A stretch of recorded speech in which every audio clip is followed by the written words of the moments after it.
A new tracking device. No, not the tracking device Avatar just sent.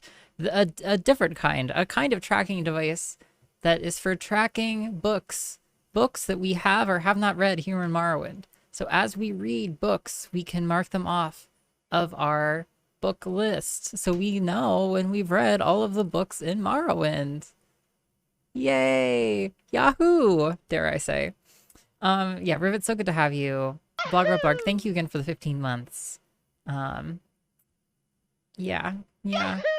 KQ, welcome. Thank you for posting in the Going Live channel. I really appreciate it. Welcome, Rays. By the way, yes, the cats are usually on screen. Where? Oh, it was off. Now it's on. Huh. It's down there on the bottom in this view. That's interesting. I'm used to it being up in the top. Right. There's the other one. There we go. Fixed. Yeah, wonderful to have you all this evening. We're going to play some games. We're going to play some more Morrowind. We're going to have a great time. We're going to use this here sheet to keep track of all of the books in the game so that we know when we've reached completion. You know, how do you know when you're done, chat? You know, because you have a lovingly kept spreadsheet that contains all of the information about when you're done, okay? Like definitively. And there are more than 196 books, by the way, because some of these... yeah. Yo, thanks, Katanin.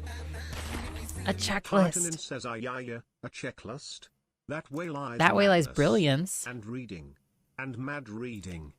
Yeah, we're not... Reading is fun. That's the content people come to the iOS channel for. They come to listen to me narrate 20-year-old fan fiction for, you know, 15 to 30 minutes at a time.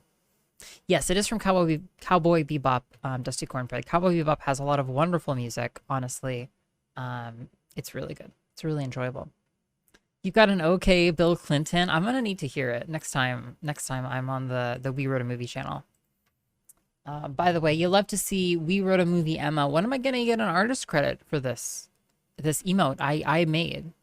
Avatar. The next time I show up in Avatar channel, We Wrote a Movie channel, I had better see an artist badge next to my username, or there will be ramifications. Where's the redeem to suggest a Morrowind book officially? Well, see, that's the fun part, Blarg. There isn't, you know, because we already know we're gonna read all of them, right? So why even suggest one? You know, you've already reached completion in the checklisting. Yeah, Katanan, wonderful to have you for 9 months. I hope you're doing really well. I'll figure out how that works for you. Yes, thank you. Yes, please. Yeah, report back. Options. Video. Okay. Window border off. Full screen on. 2560. No, man, there's a specific order you have to do this in, and I do it wrong every time. Ahoy there. Shit. Oh, okay, now it's back. Okay, now we turn full screen off. Window border on, but we set the size. It's just the screen resolution we need. Okay. Okay, here we are. Ahoy there. Hey, welcome, Avarice. Yes, Dunmer? Yes, Dunmer? Yes, Dunmer yourself, sir. You wide-faced person. Wow, welcome back. Welcome back to the atmosphere. Book list! Yahoo! Yeah, Yahoo should be just going for now until I get annoyed. That's how long you get to Yahoo for. Until I get annoyed, and then I take it away from you. Marge is sick of Homer's crap. Hey, welcome, Siva. It's good to have you. Yeah. Yeah, Marge has seen it all. She's seen everything. Did y'all see the wild Delta Rain stream today? Wilder. 9 hours of Delta Rain content. Non-stop. Oh, did that not work? Why didn't that one work, Rivet? Wait, let me see. That's the way it should be working. But I didn't hear it.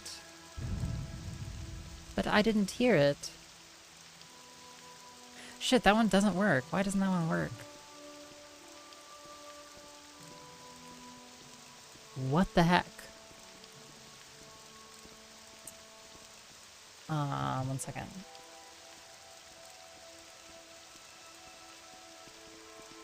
That's supposed to say Yahoo. Some say Delta still hasn't stopped. Yeah, some say she's been streaming since time immemorial. Yeah, what the hell? Yahoo. Oh wait, who did it? What the hell? How about this?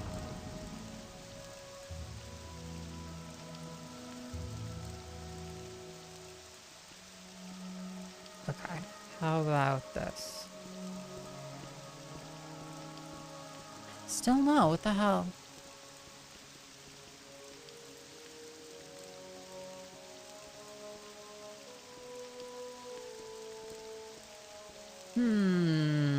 I am confused. Yeah, it is okay. I'm gonna turn off the channel point redemption then for now. Maybe just watch the chat say Yahoo yourself when someone redeems it. I guess, okay, that's good. Blarg, we'll go with that. Thanks for helping me workshop stream content. I didn't know what my thing was. Now I figured it out. Freely, friend. Thanks to you all.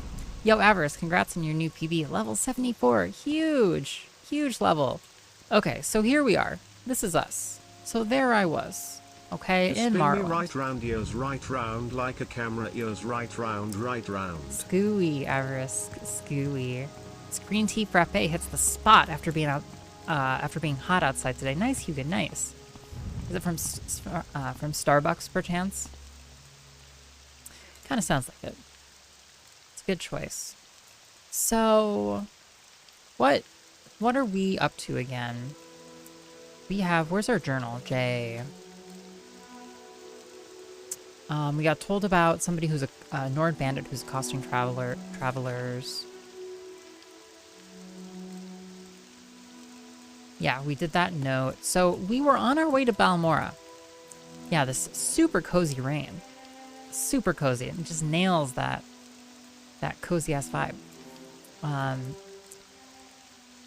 But I just so happened to read about a thing right inside Anine that I would like to see first. So instead of going right to Balmora, what say we turn around and walk all the way to Side Anine to go see that? How about that? But it'll be so fast this time. Oh, there goes all of our stamina. Well, it'll be so fast this time because we know exactly where we're going. And see, I could have done this off stream, like a you know, dishonest person, but instead I'm doing it together. So we get to walk back to Side Anine together. Okay, there we go. You enter that weird zone where it's moving super fast, but you're focused and it doesn't feel fast. Yeah, it's like flow state. It's highly contagious. Ignoring the main quest is the only way to play Morrowind. Yes, precisely. Who needs the main quest? We know where we're going. This away. Morrowind! Yo, hey, welcome back, Peter Shoes. Happy Wednesday. A very unusual Wednesday iios stream. They almost are never seen in the wild. Shit.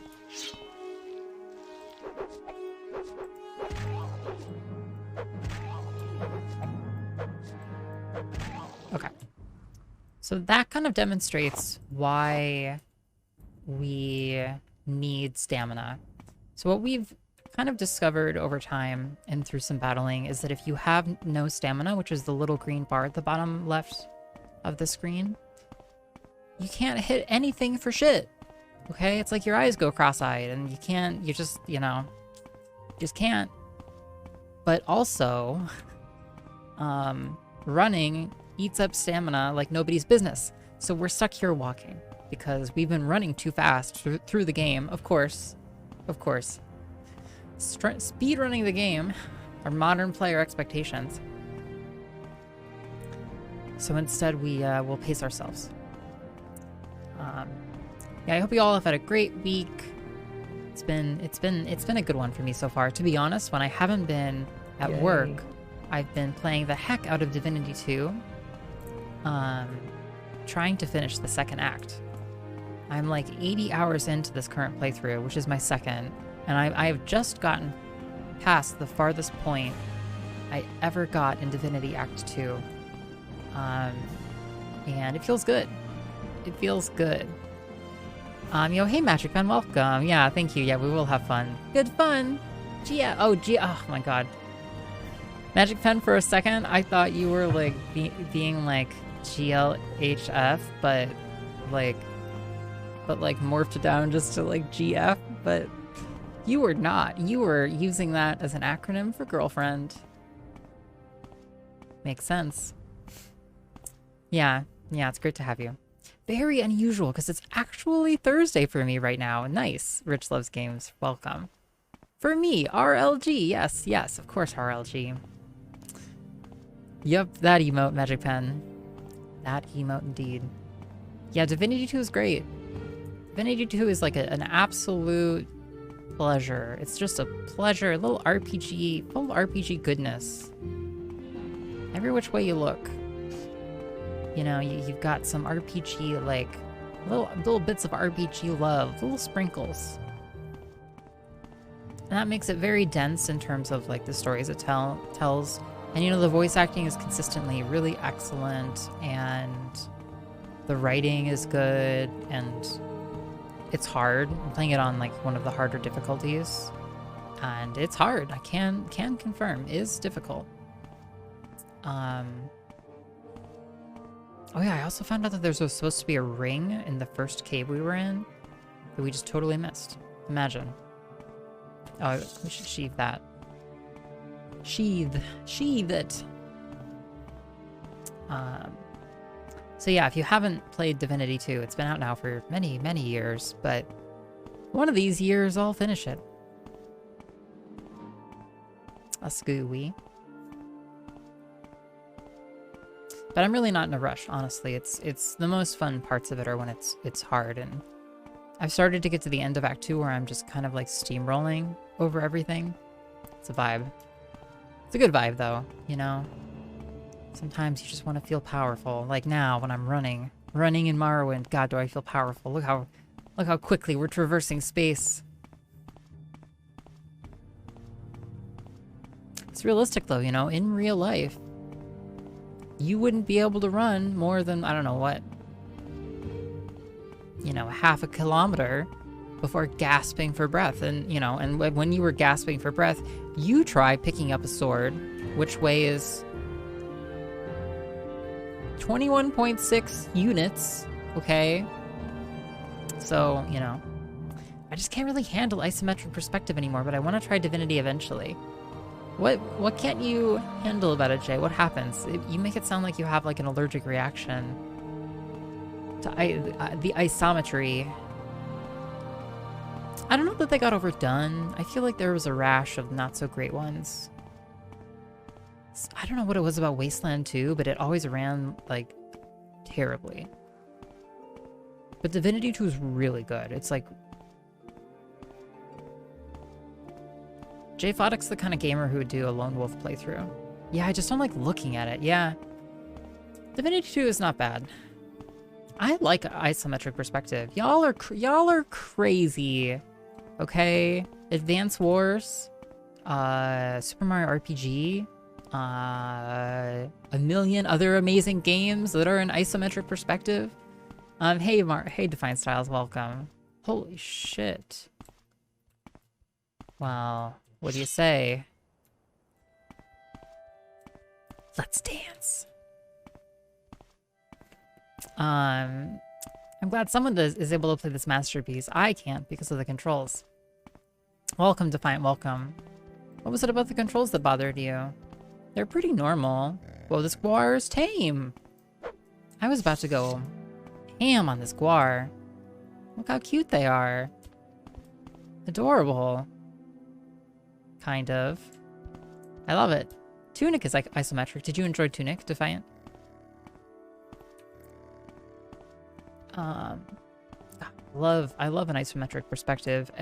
Like, it can get ugly and squashed. Like Kenshi. I feel like Kenshi is the ugliest game I've ever enjoyed. Just every texture in Kenshi is brown. It's all brown. It's brown all the way down. Hey, Burnt, welcome. What are we doing? Are we scrolling these elders? Hell yeah.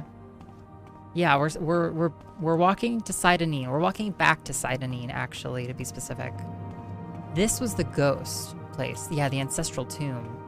And I also learned a little tidbit searching a little bit about Morrowind, which was that you, like, the loot level of places or containers, the loot level of containers get locked in. Something like that. Anyway, don't just go popping in all kinds of places until shit. Well, until later in the game, you know. Yo, we're low on... Oh, fuck. Ah, thank God. Okay. Cool.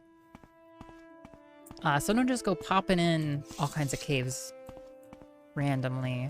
You want to be focused. I don't know what that means, but here we are. Yeah. What are... I guess we do literally find Elder Scrolls in Oblivion, at least. I always was a little bit underwhelmed by the Oblivion scrolls I found. With a name like that, I really expected them to, like, you know, like you would open them to read them, and it would be like billowing clouds of smoke and magical bullshit would fly out. On mouse and keyboard, there's a different button for every possible action. There is. I don't know, Open Morrowind at least has made it pretty sane, and like the list of commands controls here is not that long. I don't know, anyway, it's completely valid. Open Morrowind does have bindings for, or at least this version does have bindings for controller. Kenshi sure ain't winning any pretty alert awards, and you know, it's happy that way. Kali, that's exactly how it wants to be. Yo, yes, Athletics 16, yes, we're so fast. Fuck yeah. Ugh, okay. Does that mean we're at... Yo! How does this work? I have no idea how this progress towards level increase bar works. I have no idea. What is 9 out of 10? Look at this. It makes no fucking sense. What is 9 out of 10? Those numbers don't add up to 9 out of 10. Is this how many, like advancement points I will get in each of these categories? Or is this how many skill ups I've gotten in these categories? Or is this like how much these categories go up based on my intrinsics? I have no fucking idea. I don't want to know. Not yet, at least, Jay. I will probably at some point soon. I thought that I would like get a level up from my extra skill point.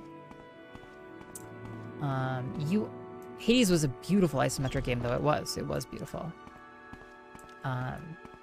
Tunic uses the isometry to hide things. It's useful as a literal mechanic. I really like games like that play with perspective and stuff. So we're back here in our first cave. Oh, good times. And we're here because I looked up this cave, actually. Adasmartus something? Adamartitus. Adamasartus. Okay. And I missed a thing, and I couldn't stand that.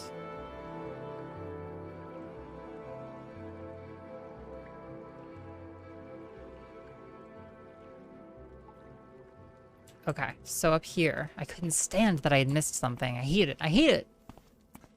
You apparently played wrong in Morrowind. You use that scroll that the wizard drops. Yeah, to see if you could survive any of the jumps you could do. And that's not the way you're supposed to play Defiant? Sounds pretty right to me. Alright, so we climb up over here. And... a torch. Started a new Skyrim run in PlayStation VR. Despite the very dated graphics, the sense of scale in the world is amazing. That's awesome. Yo, it's here. It's totally here. Oh, this is impossible to see. Okay, we're gonna, believe it or not, I think that there's something else here. Yeah, it really nails that sense of exploration and adventure. What class did you choose, or race, I guess, Kali? I'm curious.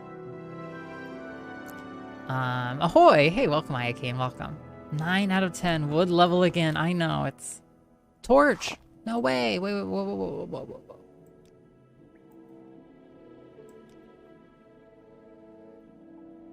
Torch.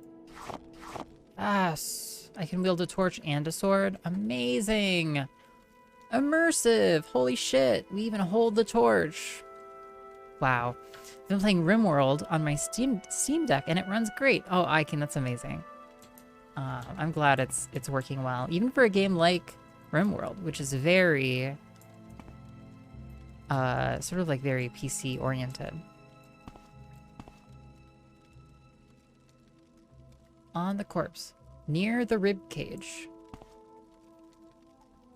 Imagine lines running from the bones and the rib cage. Where the rib cage line forms a 90-degree angle with the blah blah blah is where the ring lies.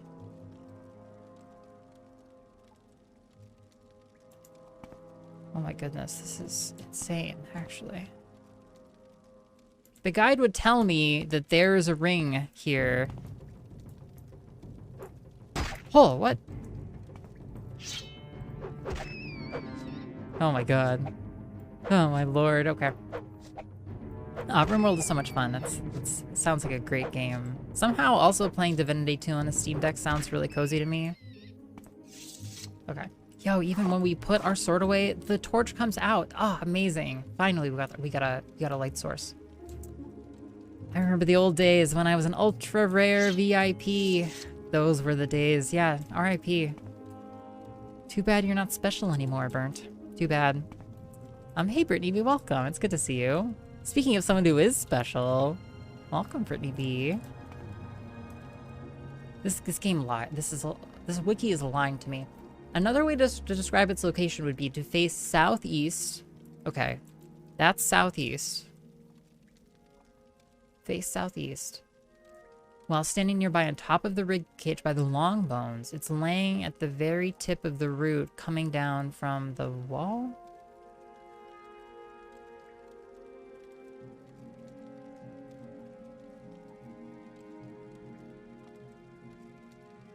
Maybe there's a different rib cage. I thought it was gonna be real books. Got 'em.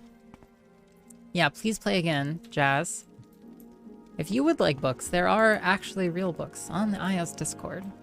I have more book recommendations than I know what to do with. But no, what you found just there actually is the iOS Morrowind playthrough books list. It's our reading list for playing this game. Ahoy there. See? This is where we track every book in the game and whether or not we've read it. For honesty, you know, for accountability. This is about accountability in gaming.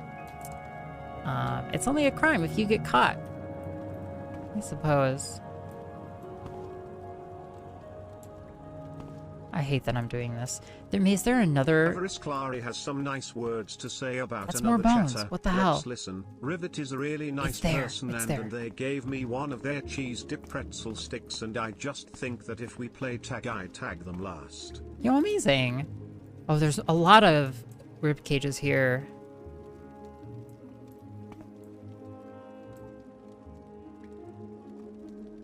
There it is. No?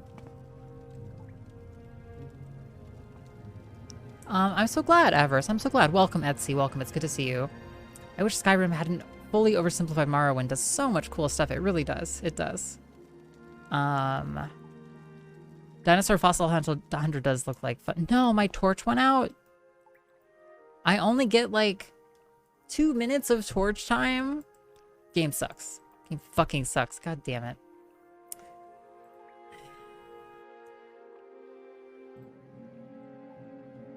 Where is this crap?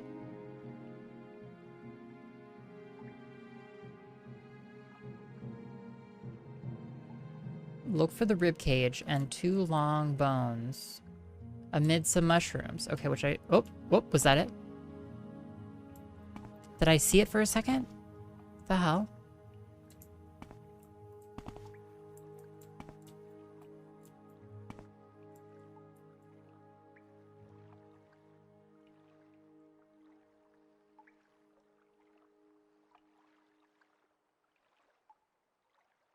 I could have...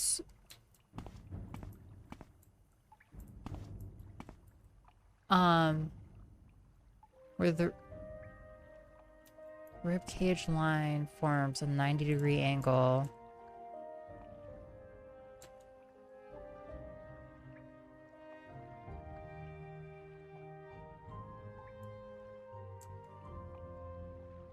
This is important game. This is very important. This is very important to me.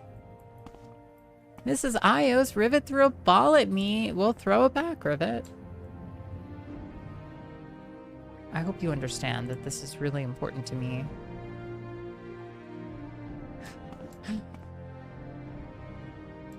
Yeah, Avarice, you're done with it. You decided it was good. Oh, those books. Yeah, every single one of them, in order, one at a time, start to finish. This is impossible. There? No? What is this?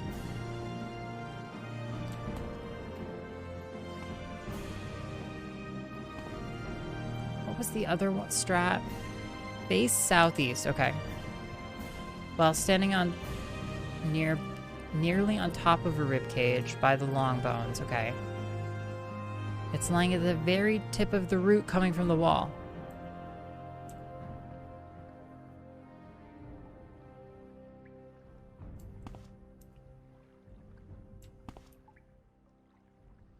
Huh! What the hell? Well, we found it. See, that was easy. Yo, it's there. I see it now. Now that I know it's there, I can see it. It's like actually shimmering. Can you see it, chat? Can you see it? It's right there. But if you look in the middle of it, it doesn't pop up. It's just, you know. Cool. Put that on. Well, we can only wield one ring at a time. Well, this one is better, though. No, we can wield two at a time. Sick. Sick. We've got our thief ring. This is actually not a bad buff at all. It's actually like a very nice buff for us.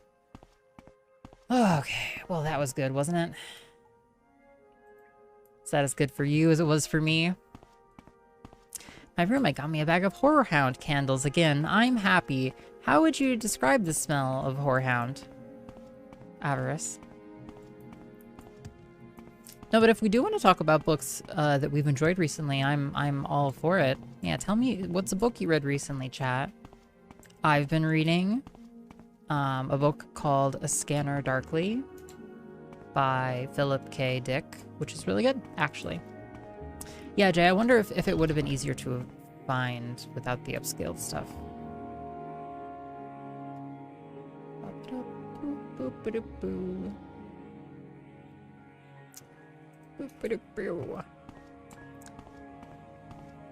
Decided to quit your job and become a full-time streamer. Nice, Avarice. Sounds great. Philip K. Dick has some pretty cool stuff. Yeah, I'm enjoying it. I'm enjoying it. I have not seen the movie Black Baby. I've not. I haven't finished the book yet even, so I don't really have any preconceptions. The last book I read was a 182 image calibration document for a Sony CMOS camera sensor. Wow, fascinating, Rivet. Any errata? What was the most characterful part of the manual? Were there any jokes? Sometimes they slip a joke in there. Alrighty, so okay, so I want to go north a little ways here. Out of sight of need. Before we go back to Balmora.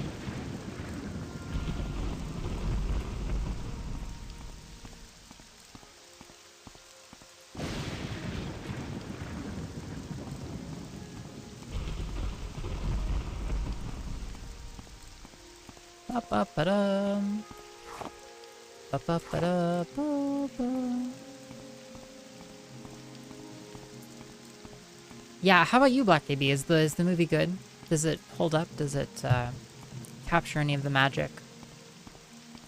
You've been reading this book called Concrete Island. It's Robinson Crusoe, but instead he's a salesman who gets trapped on a highway median. Wow. Cool, Peter. So is it like, does he want to be stuck on the highway median? Or is he like forced to be stuck on the highway median? So many questions.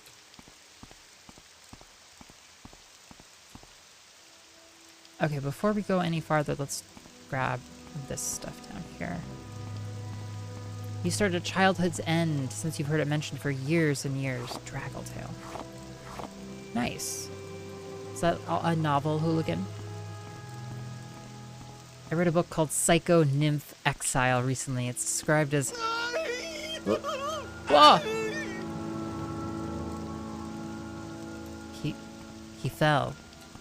Sir? Sir? Are you okay? Tarkiel. Well. Next thing, they're gonna pin this on me. Wow. Journal of Tarkiel. Wait, is that... How big is this book? Look how big his journal is. Well, I'm sorry. I'm sorry. Why is his journal literally 2 feet tall? No, you might be forgiven for thinking this is like a doll I'm looking at. It's a full-sized person in this world. It's a giant book. Nobody has a bigger journal. Yeah, I hope not. The movie's great. Nice. You've been reading Robinson Crusoe, and it sucks, really, Magic Pen.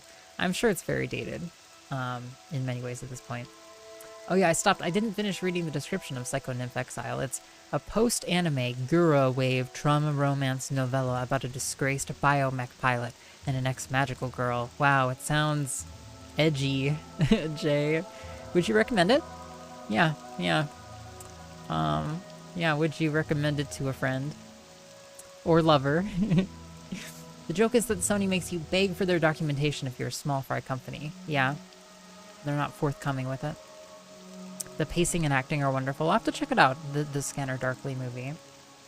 You're reading The Republic of the Southern Cross and Other Stories by Valery Yakovlevic-Bryusov. Wonderful, Avarice. Wonderful. And it counts as a novel, Hooligan. You know, I think really anything longer than a novella, which is, I would say, is like 90 pages, probably counts. He crashes his car into the median and can't escape, and so makes a life there. Sounds kind of cozy, maybe? I'm intrigued, Peter. I'm intrigued. I believe I may have found the correct formula for the spell I am developing. With it, I will be able to travel great distances without the need to pay others for the service. Also, heart rate monitor. Check. If all goes well, I will test out the new spell tomorrow. I believe I have worked out all of the possible complications. It will allow me to leap great distances, covering many hundreds of miles. Never before has one been able to travel in this manner, vaulting from the ground, sailing through the sky, all without that terrible disorientation of a spell of flying. The time is almost upon me. My research is finished, and all of my calculations are checked and rechecked. They laughed at me when I suggested this. We'll see who laughs after I leap to the top of their towers and scream out my success. Wow, R.I.P. Tarkiel. Too soon. Too soon. Hey Bronco, welcome. Yo, holy shit. Okay, nice. He had a nice iron longsword, some money. 3 scrolls of Icarian flight. Fortified skill acrobatics for 1,000 points. Okay. Extravagant shoes. Extravagant robe. Colovian fur helm. Wow, thanks, friend. I don't think I even have a helm. I wouldn't dispose of your corpse, Tarhiel, sorry. I feel like it's crass to, like, leave the corpse out. Can I wear these? Only by replacing our chitin boots. Can I wear this hat?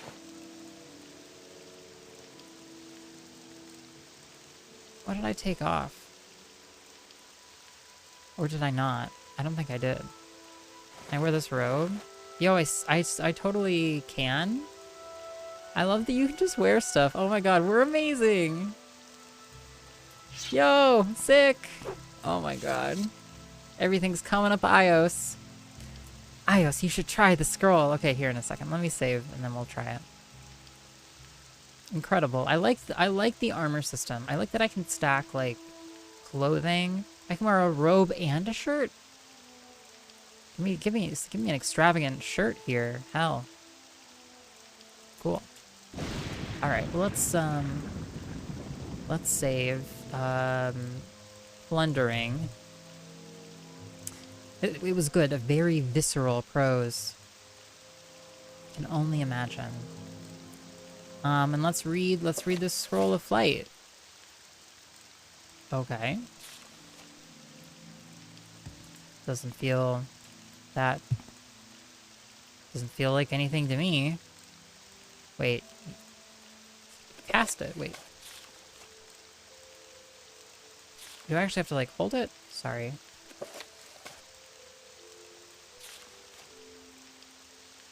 I cast you. Wait. I'm doing it wrong.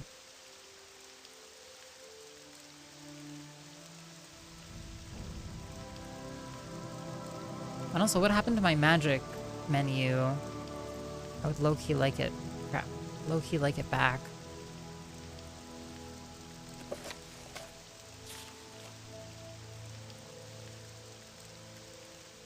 Cast. I should be able to just read these, right?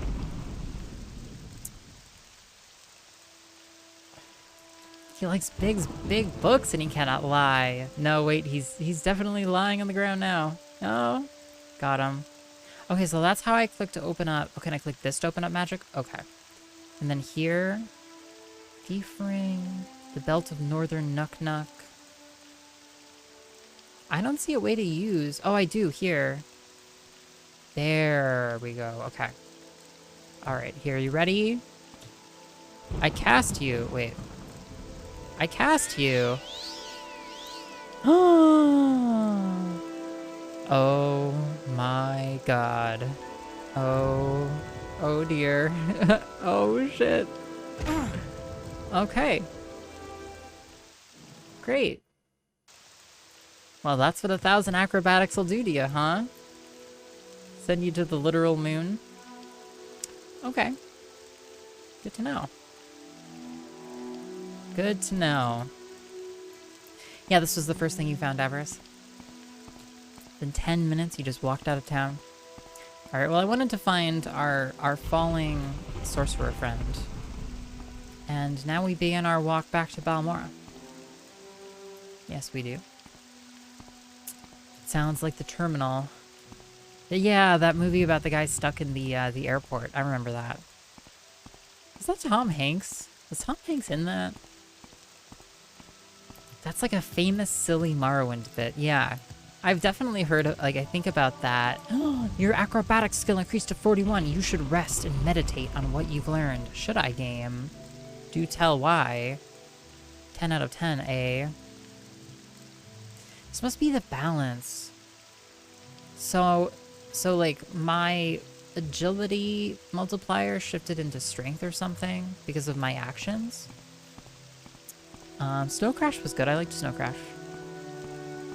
This is so much like Oblivion. I actually found Oblivion's level up system like this quite aggravating.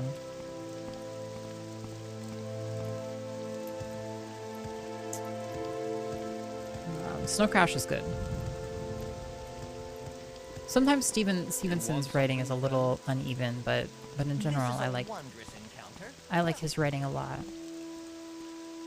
Okay, so I'm looking for Verdunius Nucius's house, I think, as I recall. Interesting. A tourist. Verdunius Nucius? No. Here? Yes. Okay, so... No. Alright, so if we can get in... Finish your current attack. Oh, okay. If we can get in... Your crime has been reported? Hey, gold. Goodbye. Damn. Leave me alone. No, his back was turned. Hey, gold. The hell? What if I crouch? Useless. Okay, pay gold again. Okay. Truly, just like the experience of the rich, you know. You've seen nothing. It doesn't look like anything to you. HBO Max picked it up for a TV series. That would be an interesting adaptation. That it would be hard to adapt. You think about poor impulse control all the time. I think about the pizza. Oh my god, like the pizza like business that like they're all about like delivering the pizza faster than anyone else, and they have like it's so funny. It's a great book. And really, when you think about spoons, knives, forks, useless. When you think about when it was written, it's just incredibly prescient. Prescient. Give me, I guess, this stuff. So we sent away Verdunius Nucius. He wanted to leave. He couldn't hack it in this Morrowind. He couldn't hack it. So we sent him home to wherever he came from. And now we are ransacking his home, and we can rest here.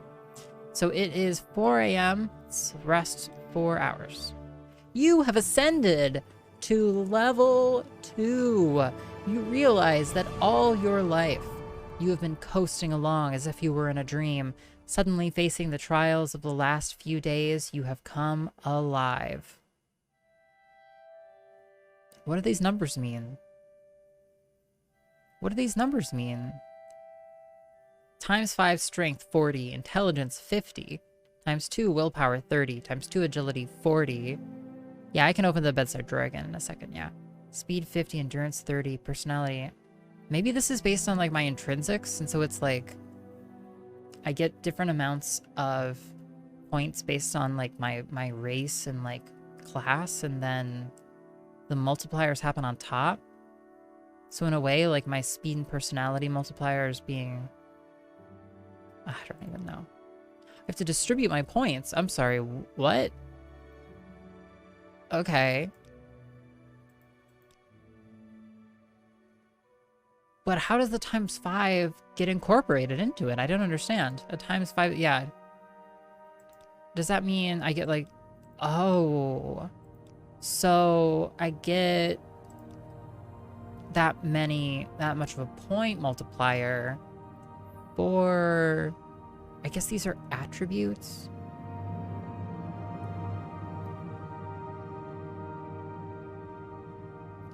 That's pretty good. Those are pretty good rolls. I guess we probably take agility. Okay. Then that's it. There you go. Bedside drawer, yes. Yeah, I guess this is kind of, it's like a bedside table. Pitchers, bowls, bottles, exclusive restore endurance. That's good. We'll take that. Paper, cupboards. The bread doesn't move. Yeah, no, it's... This ruins our immersion. This ruins the player's immersion. Yeah, that'll take 29 additional dev weeks, Magic Pen. At best. Okie dokie, so... we made it out here. Now, I have it on good authority that we can also find a key. Hey, Austin, welcome. I'm sorry to hear... There it is. But I'll need you to ignore me. Good sir. Saving. You've made your last mistake, thief. Dude, I don't...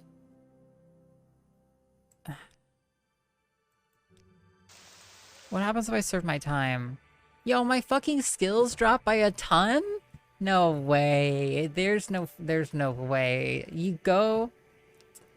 I was holding it down. It didn't seem to do anything. You go to jail and you lose like 10 skill points. You have any idea how long it would take to train mysticism, this bullshit, back up? Look at these. Unreal. Absolutely unreal. Vicious game. Friend? Yeah, I want you to ignore me. In the setting, they tattoo warnings onto prisoners' foreheads. It's metal. Wish you would tell me that I was hidden or not. You've stolen for the last time. You've stolen for the last time. Shit. Resist arrest. You're mine. Okay, and then we run. Let's see. Right? It's all fine. Okay. Okay, maybe we need to wait until nighttime. Speak freely, friend. It's like that's the crouch. It just kind of like toggles me down a tiny way. So it's 6 a.m. Okay, resting there is illegal. 1 second. Oh, I know where I want to rest, actually. Okay. 3 days killed a lot of brain stems. It's a lot of toilet wine. Past the time, you know. I guess, like, wait until nighttime.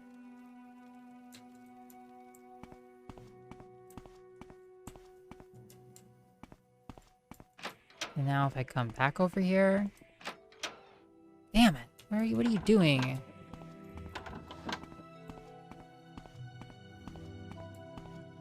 Take a sip, thief! Yo, Burn, thank you so much for the sip.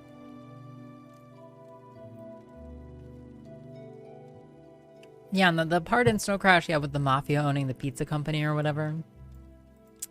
Absurd. Okay, it's 2 a.m. These people, I guess, are still at their posts, but... Scrolls were found? Yes, I did find the... Yo, this guy's off... fucking insane. How do I... handle this? So sneaking just legit does not work, or like... Speak freely, friend. The law never sleeps. Oh, God. Really, that's kind of it's a worst case scenario for us, BGB. You literally rotted in jail. Apparently. Can I... Grab her.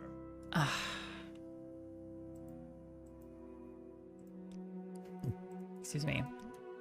Speak freely, I guess friend. it worked there. I was able to, like, steal, but he, like, detects me. Is it because I'm that bad at... I must literally be that bad at stealing. Okay, well, that key would let us into the other warehouse, if we so desired. Which, I don't even care about that. So we'll come back when our sneak skills are better or something. Like, right now it's... 10. Okay. Probably part of our issue. We could also... Oh, God. Water just looks nice, you know? Whatever gets taken away from you goes into an evidence chest. Yeah, it's terrible. Odie boss. It's not the... It's not the position we want to find ourselves in. Yeah, I guess we have it... I guess stealing and sneaking not quite as easy as in Oblivion. Not so far, at least. Yeah, Austin, it's great to see you. I hope all is well with the fire alarm. Happy Wednesday, everybody. We're here a day early. I will not be streaming tomorrow, and I will not be streaming Saturday, but I will be back Sunday. FYI. Rename him Dread because he is the law. Yeah, we'll try and mess around with the scrolls more later. Saying it with absolutely no irony, but that was my second favorite spell in the game, while your favorite one was one you designed. Yeah, I'm curious if it's even survivable. It probably is, like if I used it and then I used like Slow Fall or something. I don't think you were actually sneaking. So it's like, the icon doesn't always show up. Why does it lag? Is it like that I was like not... I was still seen then? Maybe I was like so bad at sneaking that I was still seen? I don't know how anybody could notice me. Yeah, I was already detected. Maybe I could have done it differently.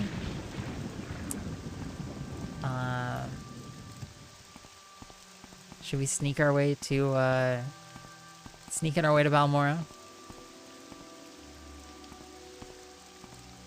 Walking fast. The guard.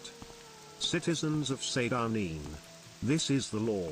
Disperse immediately, or we will use lethal force to clear the area. You have been warned. Okay. You now have 20 seconds to comply. Wow. Everybody's on alert. Called out. The Carl Urban Dread was so good. I really, really enjoyed that one.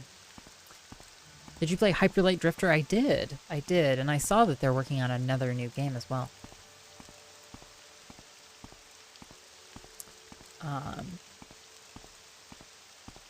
Another game with like a slightly different genre, right? Sort of in like configuration.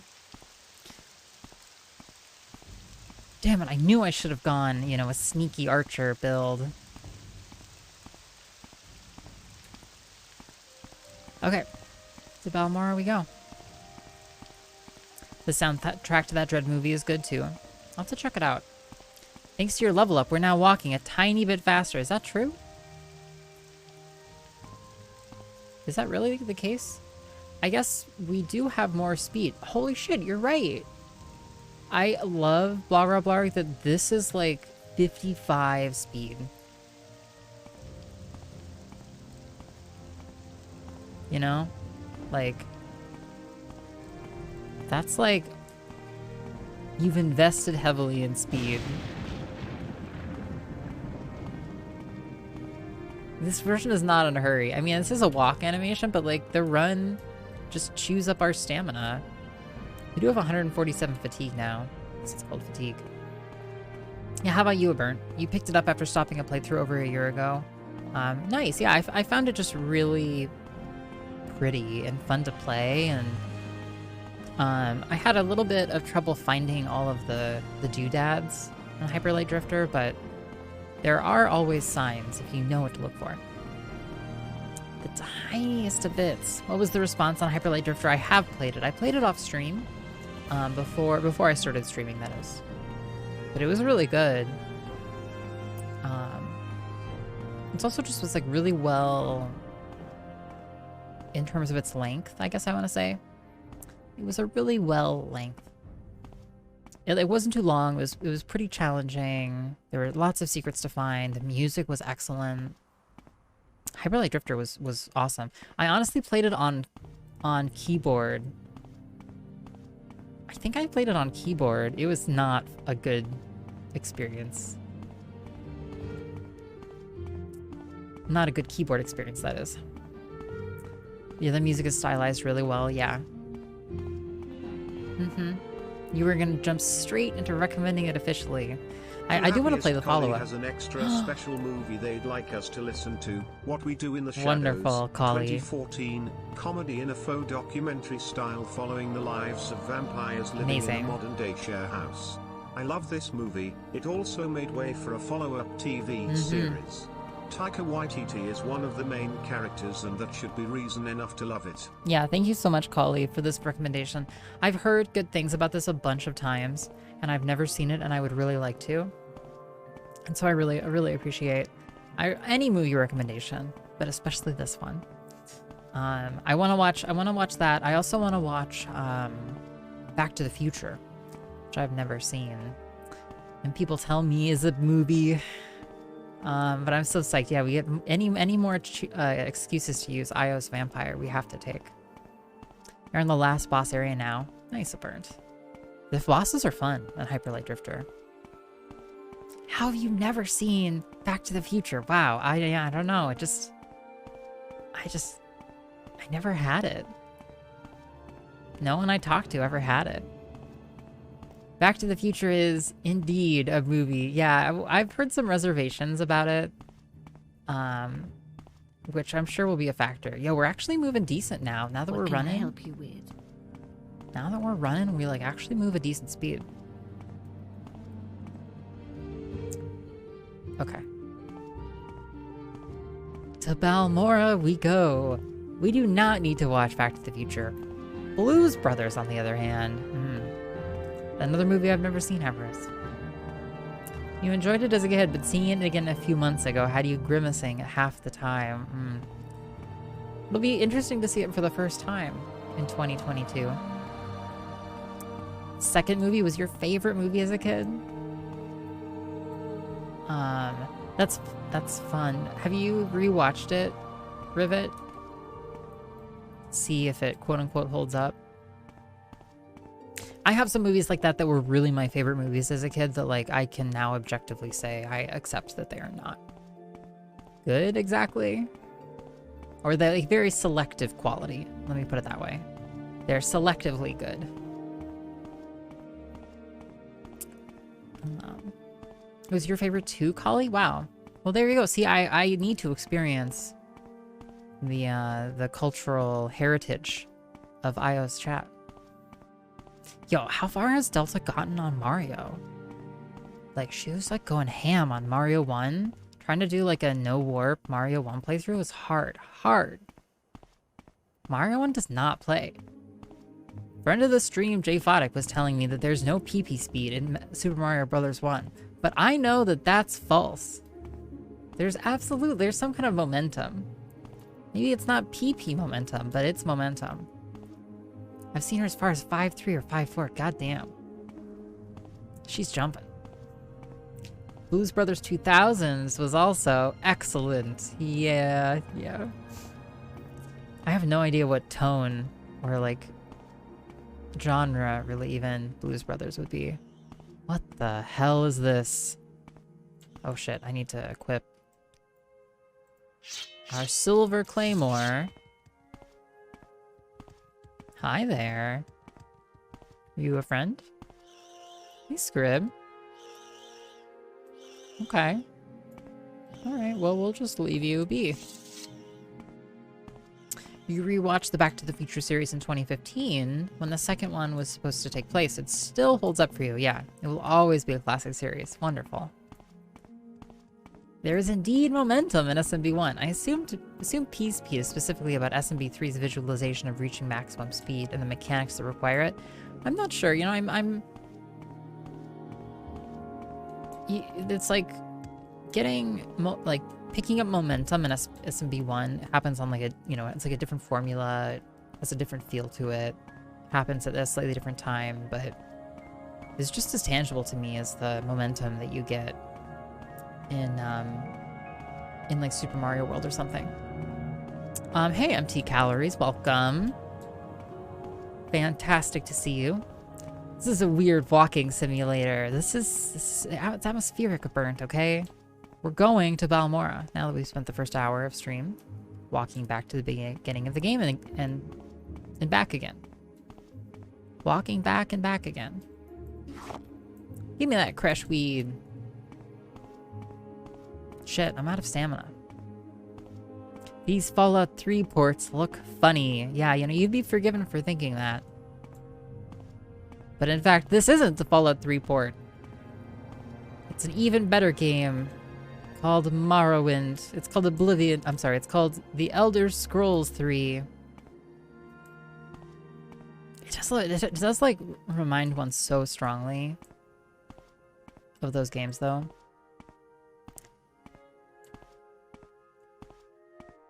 You know, like the first person open world. You know, Oblivion obviously was too, but I don't know, something about this one in particular reminds me of like Fallout 3. All right, we're walking down the road here. It's another overcast day. I see a Silt Strider ahead. SMB1 has some shockingly detailed physics. It's essentially using a crude fixed point precision for movement, which is a heck of a lot more care or precision than you would have assumed. Wow, it's a whole city! Balmora. We made it, friends. Holy cannoli. Wow.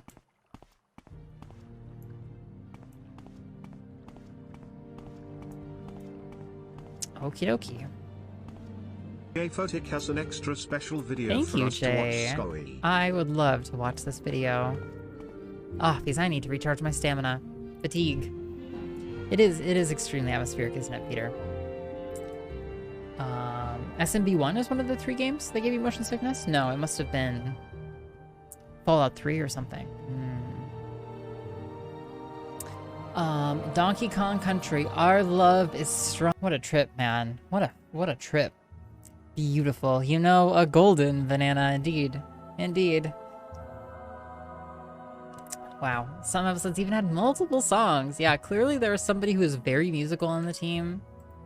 They were like, you know, they were like, there's got to be a musical number, you know?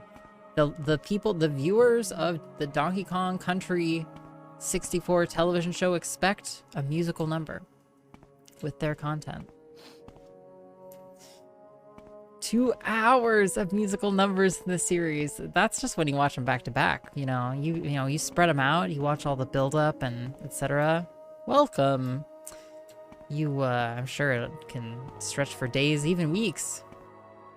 The same show had an entire episode built around baldness and having to decide what DK's head is like. Oh my goodness. Oh, we watched this one. I watched that one literally live on the Jake Photic channel. That was great. Yo, hey friend. Okay, so we're at Balmora now. And okay, Balmora is a big city. You know where Morrowind could have improved is on its maps. I'll say it.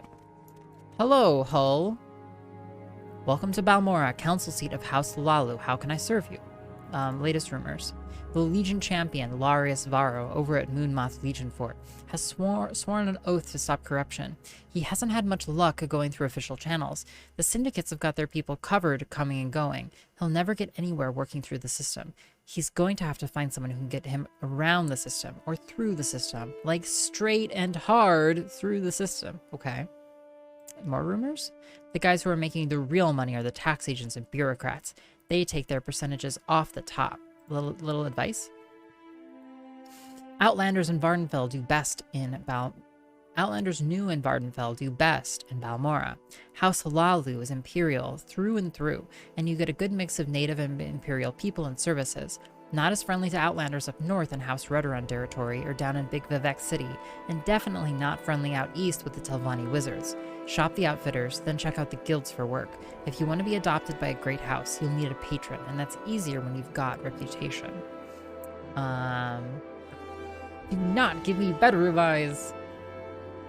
Yeah, it's an incredible. It's, you know, as crappy as it looks, it's an achievement. They shipped content, and a lot of people made some money on it. The entire show is on Tubi TV. Incredible. I think a lot of it is on YouTube too, for whatever reason. Hey, welcome, Broken Sail. Yeah, we are streaming a day early because I will be gone tomorrow and Thursday. True story. Slavery is protected by law in Morrowind. Slavery is illegal throughout the rest of the Empire, but some Dunmer still fend their ancient right to own slaves. In Morrowind, slaves are bound by enchanted slaver bracers. The bracers drain the magicka from the slaves so they can't use magicka to escape. Unless you have a key, you can't get the slave bracers off. The Emperor should put a stop to slavery, but the Dunmer claim the right to own slaves is guaranteed by the armistice. South Wall. South Wall is a working-class corner club in Balmora, east of Odai River on the south end of Labor Street, owned by Bakula Clotius. Outlander. An Outlander is anyone born and raised outside of Morrowind. Most Dunmer think anyone who isn't a native-born Dunmer is an Outlander. Dunmer with Western words and ways are also immediately identified as Outlanders. Dunmer are very sensitive to accents, clothes, and manners in Morrowind. Outlanders are foreigners, and Morrowind doesn't like foreigners. It's not bad here in Halalu territory, but on the rest of Vardenfell, folk are very cool to Outlanders. Services? Okay, I don't want to read that. Oh my god. A few traders in Labortown east of the river, plenty of merchants in the commercial district west of the city, better shops are in Hightown on the hill. Murag Tong offers services, etc. Specific place. Continue. Oh my word. Balmora is a big town. Think in terms of districts. Hightown on the hill to the west has the temple, Halalu Council Hall, rich manors, better shops, and the Murag Tong. The commercial district just west of the river has the Fighters Guild and Mages Guild, shops and inns. Labor Town, east of the river, where the commoners and poor live, has only the South Wall Corner Club. Fort Moonmoth, southeast of town, houses a Legion garrison and the Imperial cult. Road south lead to Pelagiad, Sidanine, and Vivek. Silt Strider service goes to Sidanine, Aldrune, Suran, and Vivek. Roads north lead to Caldera and Aldrune. Guild guides of the Mages Guild can teleport you to Aldrune, Vivec, Caldera, and Sadrith Mora for a fee. Hala Ode is southwest on the coast. There's no trail and it's easy to get lost. The only road to Ghostgate is via Foyada Mamea. Siltstrider service. Selville Sarcloth runs the Siltstrider port on the southwest side of town, just inside the wall. Fares vary depending on the distance. Okay. Someone in particular. None of the Halalu counselors live in Balmora. Nilano Dorvain at the council hall is the ranking Halalu local. At the Fighters Guild, Idis Fireeye is the steward. Ithasi Rilvain is the Moragtong steward. Feldrealo Sadri is the steward for the Balmora Tribunal Temple. Sugar Lips Habasi is the local Thieves Guild boss. Who am I missing? Oh, Mages Guild. Ranis Athras is their steward. Okay, your trade.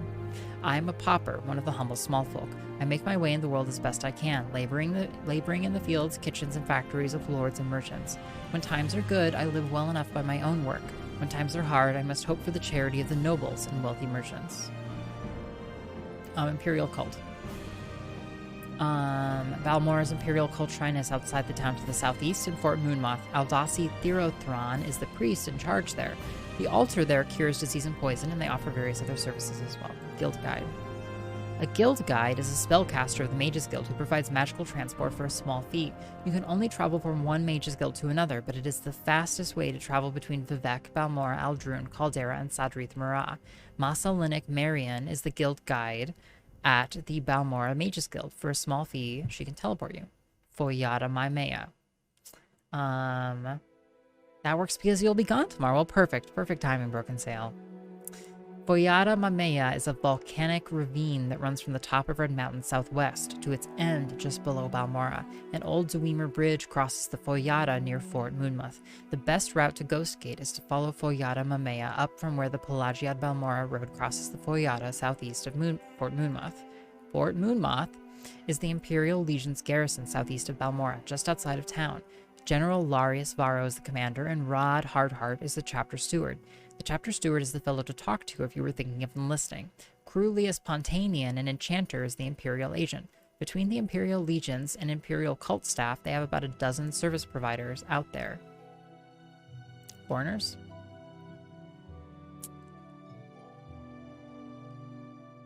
Oh god, there's so much chatty. They're so chatty.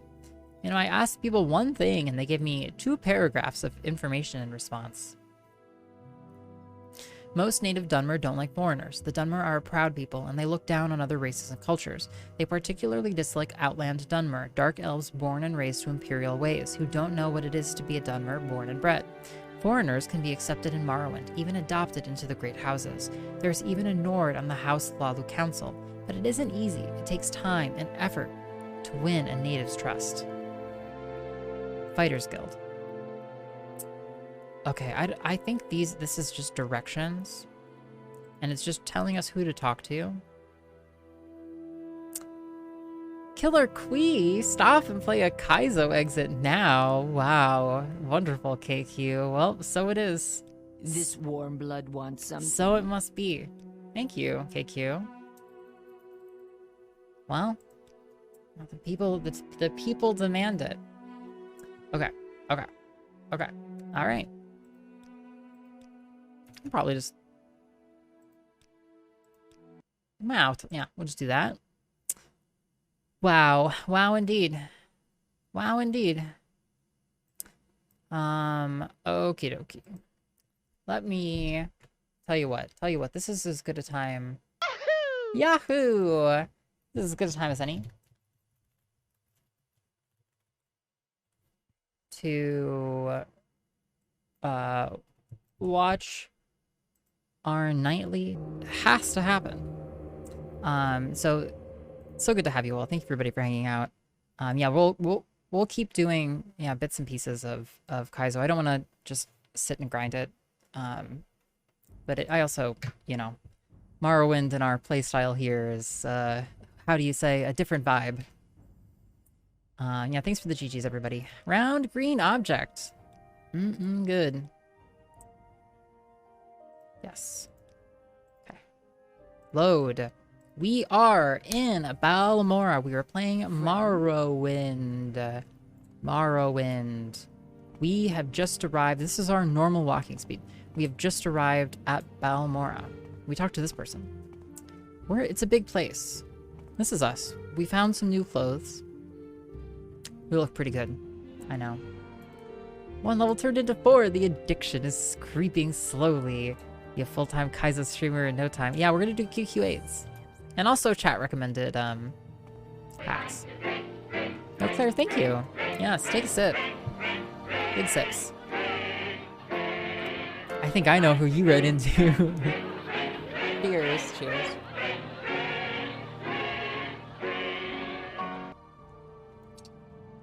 Big sips. If you've been hanging out, you should probably hydrate. Look, back when Bethesda was an exciting name, yeah. And you know what the true name of excitement is going to be reading every gosh darn book in Morrowind. And you know how we're going to do that? With our list of books that will help us track exactly which books we've read, in which order, so that we can truly feel the sense of completion that comes with reading the whole Morrowind script. Anyway, so here we are in Balmora. I am in this weird place where I have saved up a bunch of participants because I wanted to make some terrible Twitch product suggestions, and yet I never wrote them down. You should, Claire. Too late. But gotta find a different output.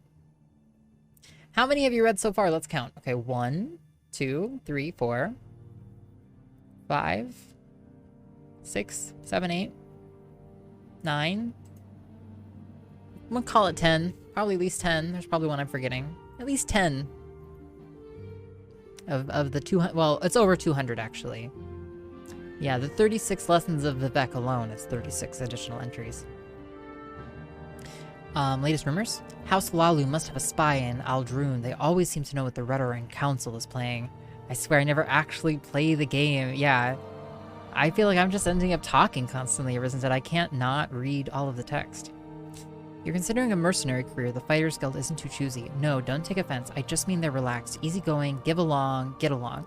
Legion is a lot tougher outfit and fussy about ends and means, if you follow me. And those House Redoran people, well, they are tough and sharp, but a bit tiresome in the duty and honor line. Any secrets? I heard the Ordinators burned out a camp of Nerevarine cult worshippers out by the Ghost Fence in Foyada Ashur-Dan. The temple seems to be going to a lot of trouble to exterminate a bunch of simple Ashlanders. That they can't help being ignorant. They're just primitive savages. And nobody takes that return to Lord Nerevar stuff seriously. Crazy, rag-robed prophets. Not much threat there. Morrowind lore. The first Dunmer nation, Resdane, was ruled by the first council in the Tribunal Temple. The name changed to Morrowind when it became an imperial province. Okay, so you don't know very much. Is this a Guar? Drawlasa Nitrion, pawnbroker. Okay, let's go. Oh boy.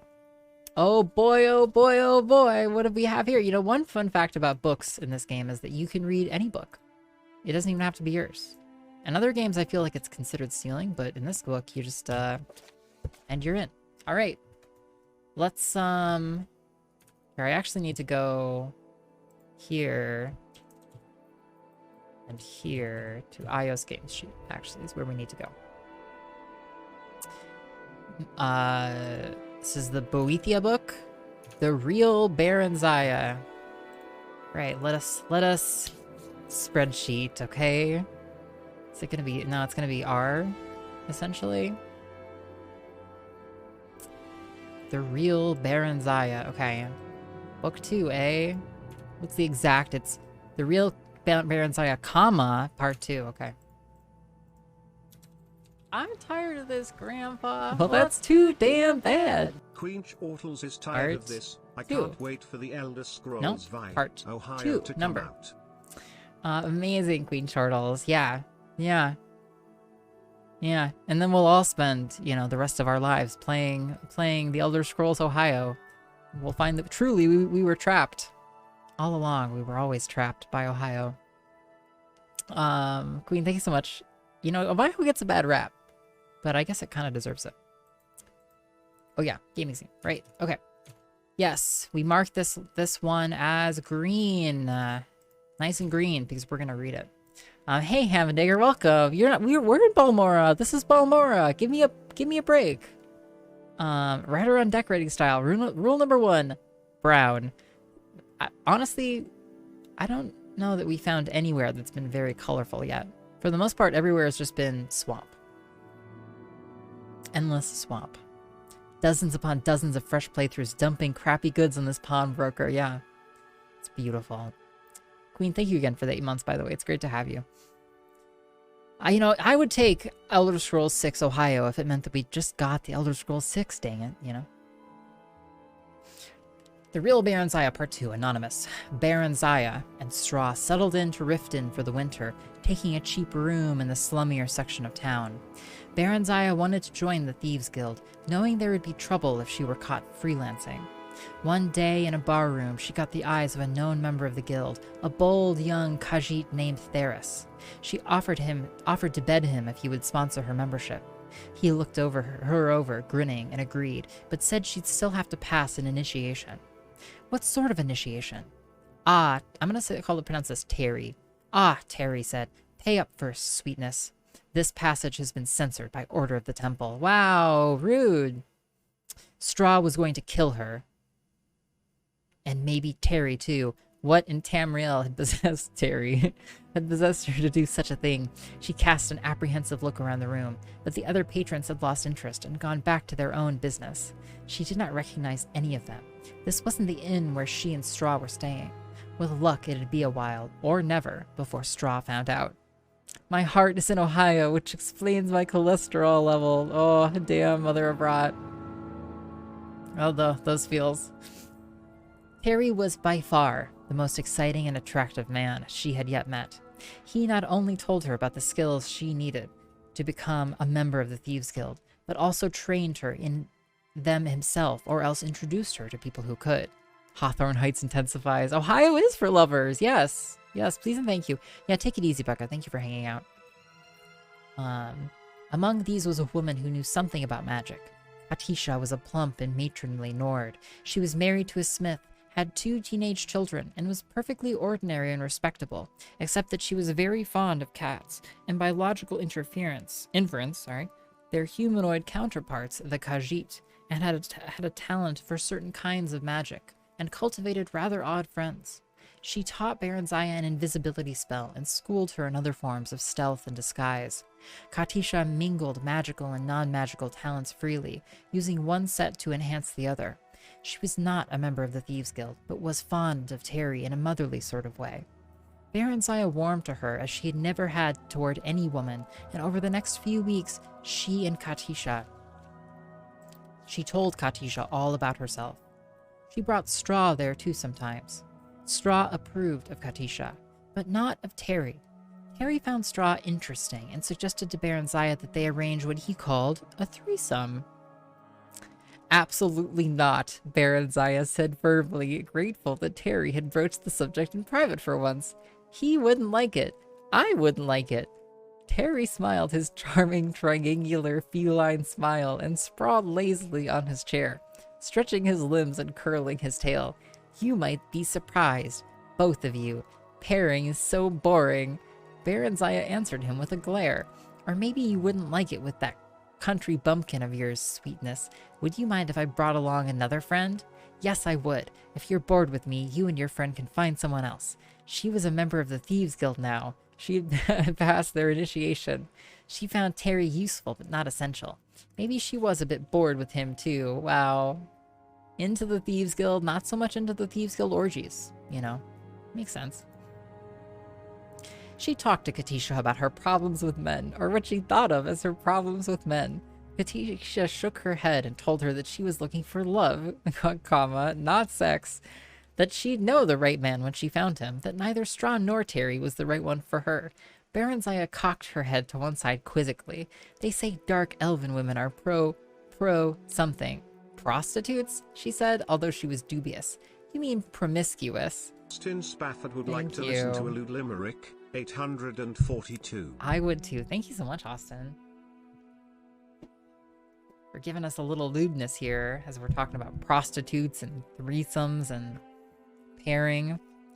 842A. 842.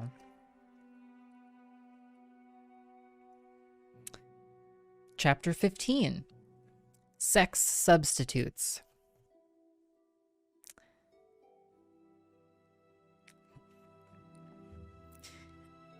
I'm going to censor this one slightly. There was an old person drunk who went for a sail in his junk. He was dreaming of Venus and tickling his penis till he floated away in the spunk. Cool. Thank you, Austin, for that lewd limerick. I appreciate that so much. Thank you for sharing. Always dicey. Always a bit of a dice roll there. You mean promiscuous, although some do become prostitutes, I suppose. Katisha said as an afterthought, elves are promiscuous when they're young, but you'll outgrow it. Perhaps you're all beginning to already, she added hopefully. She liked Baronzaya, had grown to be quite fond of her. Which part was censored? The part where I said person. There was a different word there.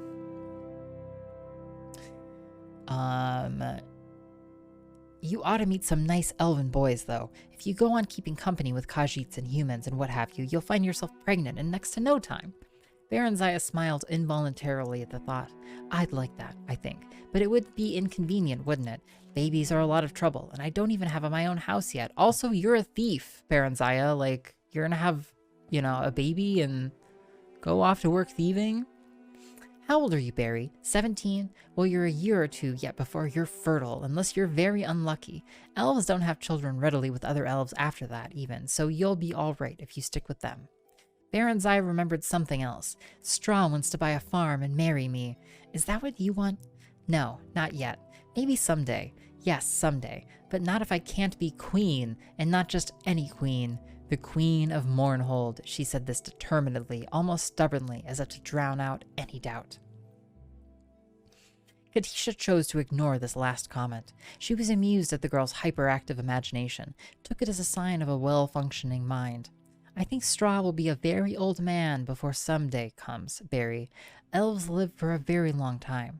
Katisha's face briefly wore the envious, wistful look humans got when contemplating the 1,000-year lifespan elves had been granted by the gods. True, few ever actually lived that long, as disease and violence took their respective tolls. But they could, and one or two of them actually did. I like old men too, Barry said. Katisha laughed. Baronzaya fidgeted impatiently while Terry sorted through the papers on the desk. He was being meticulous and methodical, carefully replacing everything just as he found it. This is a little confusing. They broke it into a nobleman's household, leaving Straw to hover outside as a lookout. Terry had said it was a simple job, but very hush-hush. He hadn't even wanted to bring any other guild members along. He said he knew he could trust Barry and Straw, but no one else. Tell me what you're looking for and I'll find it, Barry whispered urgently. Terry's night sight wasn't as good as hers, and he didn't want her to magic up even a small orb of light. She had never been in such a luxurious place. Not even the Darkmar castle of Count Sven and Lady Inga, where she had spent her childhood, compared to it. She'd gazed around in wonder as they made their way through the ornately decorated and hugely echoing downstairs rooms. But Terry didn't seem interested in anything but the desk and the small book-lined study on the upper floor. Sst, he hissed angrily. Someone's coming, Barry said, a moment before the door opened and 2 dark figures stepped into the room. Terry gave her a violent shove toward them and sprang to the window. Baronzaya's muscles went rigid. She couldn't move or even speak. She watched helplessly as one of the figures, the smaller one, leaped after Terry. There were 2 quick, silent stabs of blue light. Then Terry folded over it into a still heap. Outside the study, the house had come alive with hastening footsteps, and voices calling out in alarm, and the clank of armor hurriedly put on. The bigger man, a dark elf by the looks of him, half lifted, half dragged Terry to the door, and thrust him into the waiting arms of another elf. A jerk of the first elf's head sent his smaller, blue-robed companion after them. Then he sauntered over to inspect Baron Zaya, who was once again able to move, although her head throbbed maddeningly when she tried to. Reading lewd stories to orchestral music, Morrowind in a nutshell. It's very borderline, Hyla, at the moment. Speaking of, open your shirt, Baron Zaya, the elf said. Baron Zaya gawked at him and clutched it closed. You're a girl, aren't you, Barry? He said softly. You should have stopped dressing as a boy months ago, you know. You were only drawing attention to yourself. And calling yourself Barry. Is your friend Straw too stupid to remember anything else? It's a common elven name, Baron Zaya defended. The man shook his head sadly. Not among dark elves it isn't, my dear, but you wouldn't know much about dark elves, would you? I regret that, but it couldn't be helped. No matter, I shall try to remedy it. Who are you? Baron Zaya demanded. I. So much for fame, the man shrugged, smiling wryly. I, Symmachus, milady Baron Zaya. I am Symmachus. General Symmachus of his awesome and terrible majesty Tiber Septim I's imperial army, and I must say it's a merry chase you've led me throughout Tamriel, or this part of it anyway, although I guessed correctly that you'd head for Morrowind eventually. Hey Totoro, welcome, it's good to see you. But you had a bit of luck. A body was found in Whiterun that was thought to be Straw's, so we stopped looking for the pair of you. That was careless of me. Yet I'd not thought you'd have stayed together this long. Where is he? Is he all right? She asked in genuine trepidation. Oh, he's fine, for now. In custody, of course. He turned away. You care for him, then? He said, and then suddenly stared at her with fierce curiosity, out of red eyes that seemed strange to her, except in her own seldom-seen reflection. He's my friend, Baron Zaya said. The words came out in a tone that sounded dull and hopeless to her own ears. Symmachus, a general in the Imperial Army, no less, said to have the friendship and ears of Tiber Septim himself. Aye, you seem to have several unsuitable friends, if you'll forgive my saying so, milady. Stop calling me that. She was irritated at the general's seeming sarcasm, but he only smiled. As they talked, the bustle and flurry in the house died away, although she could still hear people, presumably the residents, whispering together not far off. The tall elf perched himself on a corner of the desk. He seemed quite relaxed and prepared to stay for a while. Then it occurred to her. Several unsuitable friends, had he said. This man knew all about her, or seemed to know enough anyway, which amounted to the same thing. What's going to happen to them? To me? Ah, as you know, this house belongs to the commander of the Imperial troops in this area, which means to say that it belongs to me. Baron Zaya gasped, and Symmachus looked up sharply. What, you didn't know? Why, you are rash, milady, even for 17. You must always know what it is you do, or get yourself into. But the guild wouldn't have... Baron Zaya was trembling. The Thieves' Guild would never have attempted a mission that crossed Imperial policy. No one dared oppose Tiber Septim, at least no one she knew of. Someone at the guild had bungled, badly, and now she was going to pay for it. I dare say it's unlikely that Terry had guild approval for this. In fact, I wonder... Symmachus examined the desk carefully, pulling out drawers. He selected one, placed it on top of the desk, and removed a false bottom. There was a folded sheet of parchment inside. It seemed to be a map of some sort. Baron Zaya edged closer.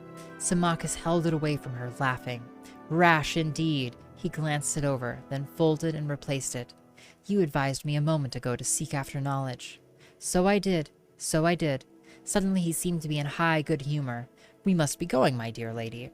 He shepherded her to the door, down the stairs, and out into the night air. No one was about. Baron Zaya's eyes darted toward the shadows. She wondered if she could outrun him or elude him somehow. Hey, Sussa, welcome. It's great to have you. Happy Wednesday. You're not thinking of attempting to escape, are you? Don't you want to hear first what my plans for you are? She thought that he sounded a bit hurt. Now that you mention it, yes. Perhaps you'd rather hear about your friends first. No. He looked gratified at this. It was evidently the answer he wanted, thought Baron Zaya, but it was also the truth. While she was concerned for her friends, especially Straw, she was far more concerned for herself. You will take your place as the rightful queen of Mournhold. Gasp. Symmachus explained that this had been his and Tiber Septim's plan for her all along, that Mournhold, which had been under military rule for the dozen or so years since she had been away, was gradually to be returned to civilian government, under the Empire's guidance, of course, and as part of the imperial province of Morrowind. But why was I sent to Darkmoor? Barenziah asked, hardly believing anything she had just been told. For safekeeping, naturally. Why did you run away? Barenziah shrugged. I saw no reason to say. I should have been told. You would have been by now. I had in fact sent for you to be removed to the imperial city to spend some time as part of the Emperor's household. But of course you had, shall we say, absconded by then. As for your destiny, it should be, and should have been, quite obvious to you. Tiber Septim does not keep those he has no use for, and what else could you be that would be of use to him? I know nothing of him, nor, for that matter, of you. Then know this. Tiber Septim rewards friends and foes alike according to their deserts? What?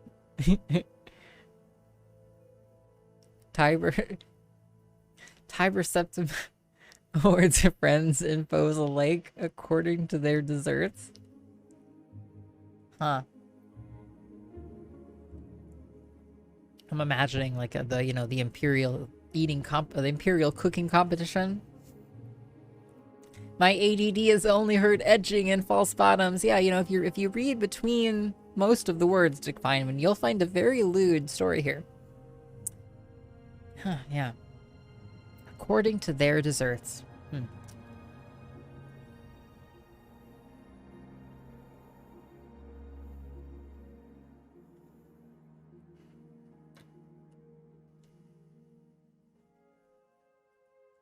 I hate being absconded, yeah. It's usually something you do yourself. Like, I absconded instead of saying, like, you were absconded. It's more like you had absconded. Yeah, I don't know, RB. I have no idea. Barenziah chewed on that for a few moments. Straw has deserved well of me, and has never done anyone any harm. He is not a member of the Thieves' Guild. He came along to protect me. He earns our keep by running errands, and he... Symmachus waved her impatiently to silence. I know all about Straw, he said, and about Terry. He stared at her intently. So, what would you do? She took a deep breath. Straw wants a little farm. If I'm to be rich, then I would like for one to be given to him. So naive. Very well. He seemed astonished at this, and then pleased. Done. He shall have it. And Terry? He betrayed me, Barenziah said coldly. Terry should have told her what risks the job entailed. Besides, he'd push her right into their enemy's arms in an attempt to save himself. Not a man to be rewarded. Not, in fact, a man to be trusted. I think it's meant to be like to each their just desserts or something, RB, but I feel like it just kind of mangled it in the process. Yes, and... well, he should be made to suffer for it, shouldn't he? That seems reasonable. What form should said suffering take? Barenziah balled her hands into fists. She would have liked to beat and claw at the Khajiit herself. But considering the turn events had taken... okay, that didn't seem very queenly. A whipping. Would 20 stripes be too many, do you think? I don't want to do him any permanent injury, you understand. Just teach him a lesson. I, of course. Symmachus grinned at this. Then his features suddenly set and became curious. It shall be done, your highness, my lady Queen Barenziah of Mournhold.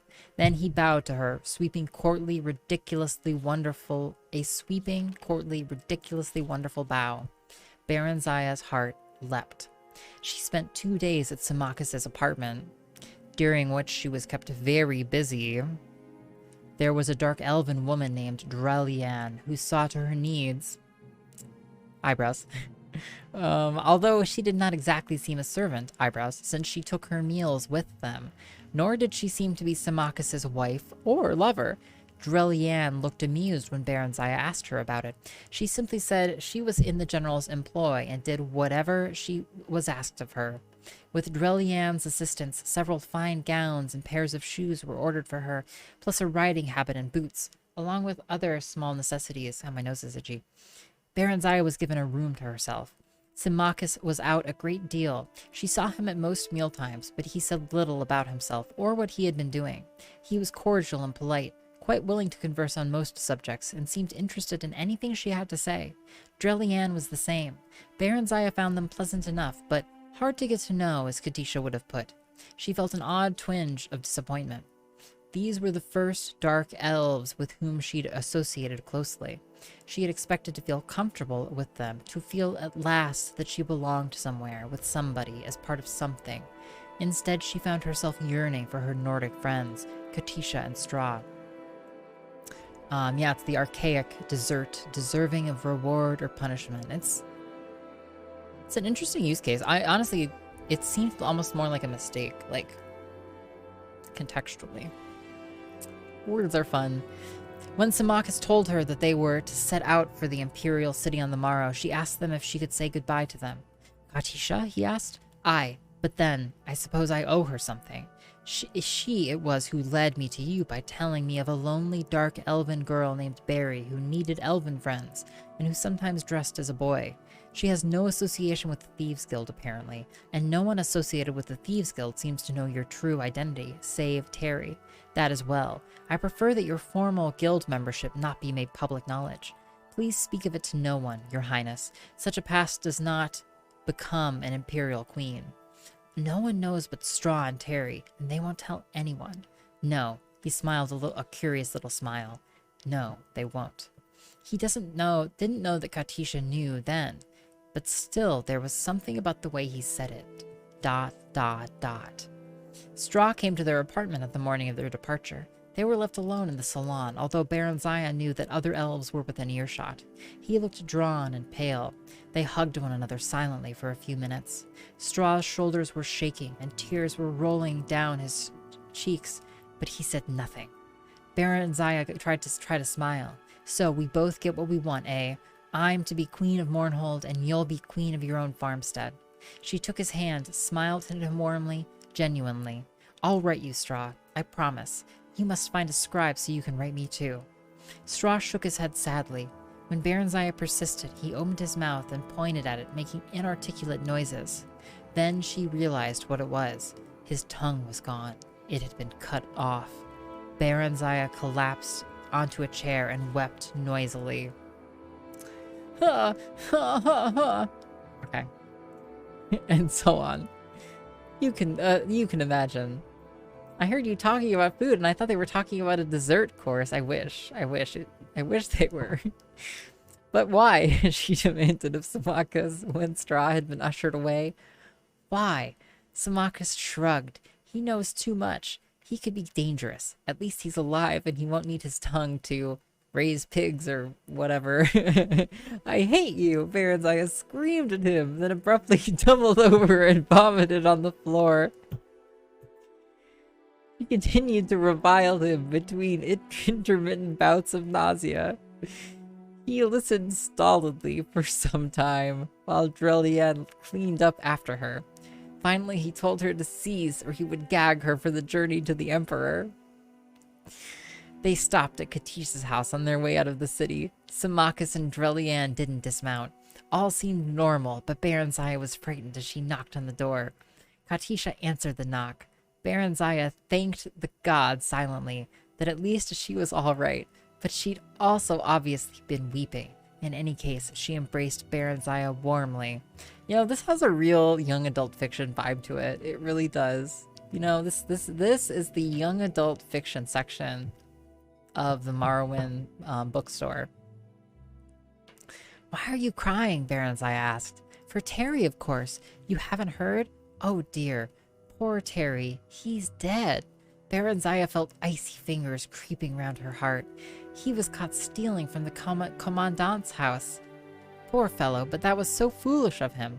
Oh, Barry, he was drawn and quartered this very dawn by the commandant's order. Maybe not so young adult. She started to sob. I went. He asked for me. It was terrible. He suffered so before he died. I'll never forget it.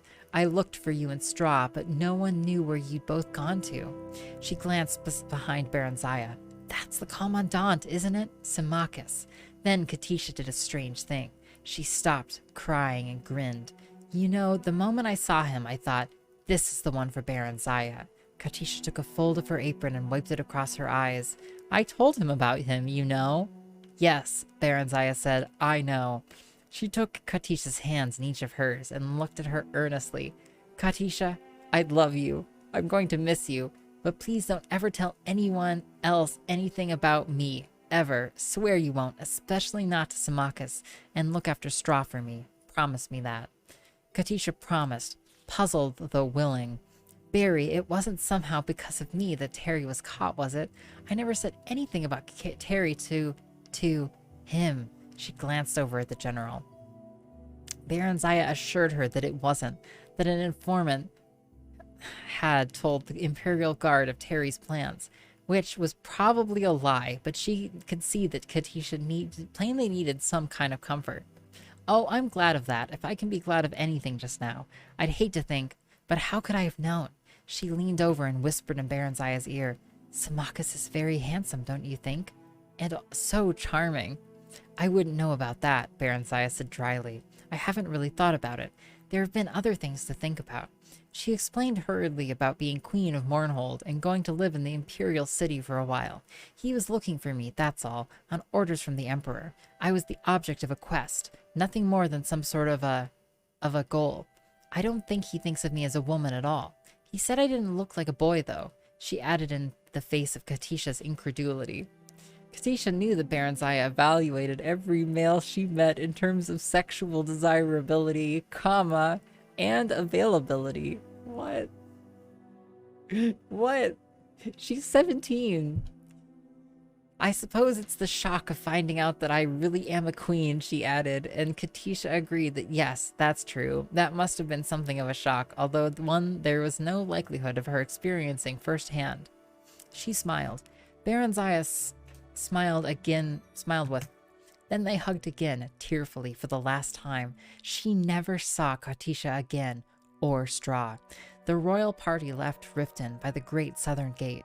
Once through, Symmachus trapped her shoulder and pointed back at the portals.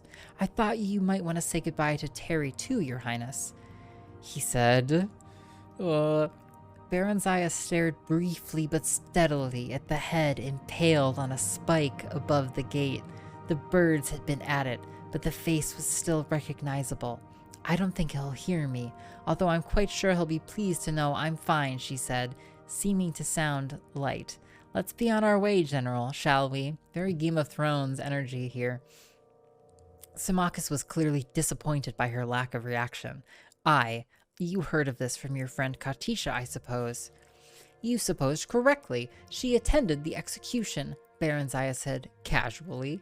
If he didn't know already, he'd find out soon enough. She was sure of that. Did she know Terry belonged to the guild? She shrugged. Everyone knew that. It's only lower-ranking members like me who are supposed to keep their membership secret. The ones higher up are well known. Yeah, it's really just so they don't embarrass any of the higher-ups. It's pretty obvious. She turned to smile archly at him. But you must know all that, shouldn't you, General? She said sweetly. He seemed unaffected by this. So, you told her who you were and whence you came, but not about the guild. The guild membership was not my secret to tell. The other was. There's a difference. Besides, Katisha is a very honest woman.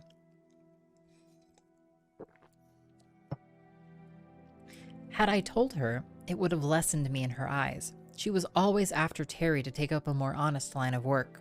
Yeah, Terry, whose head is impaled on that spike up there.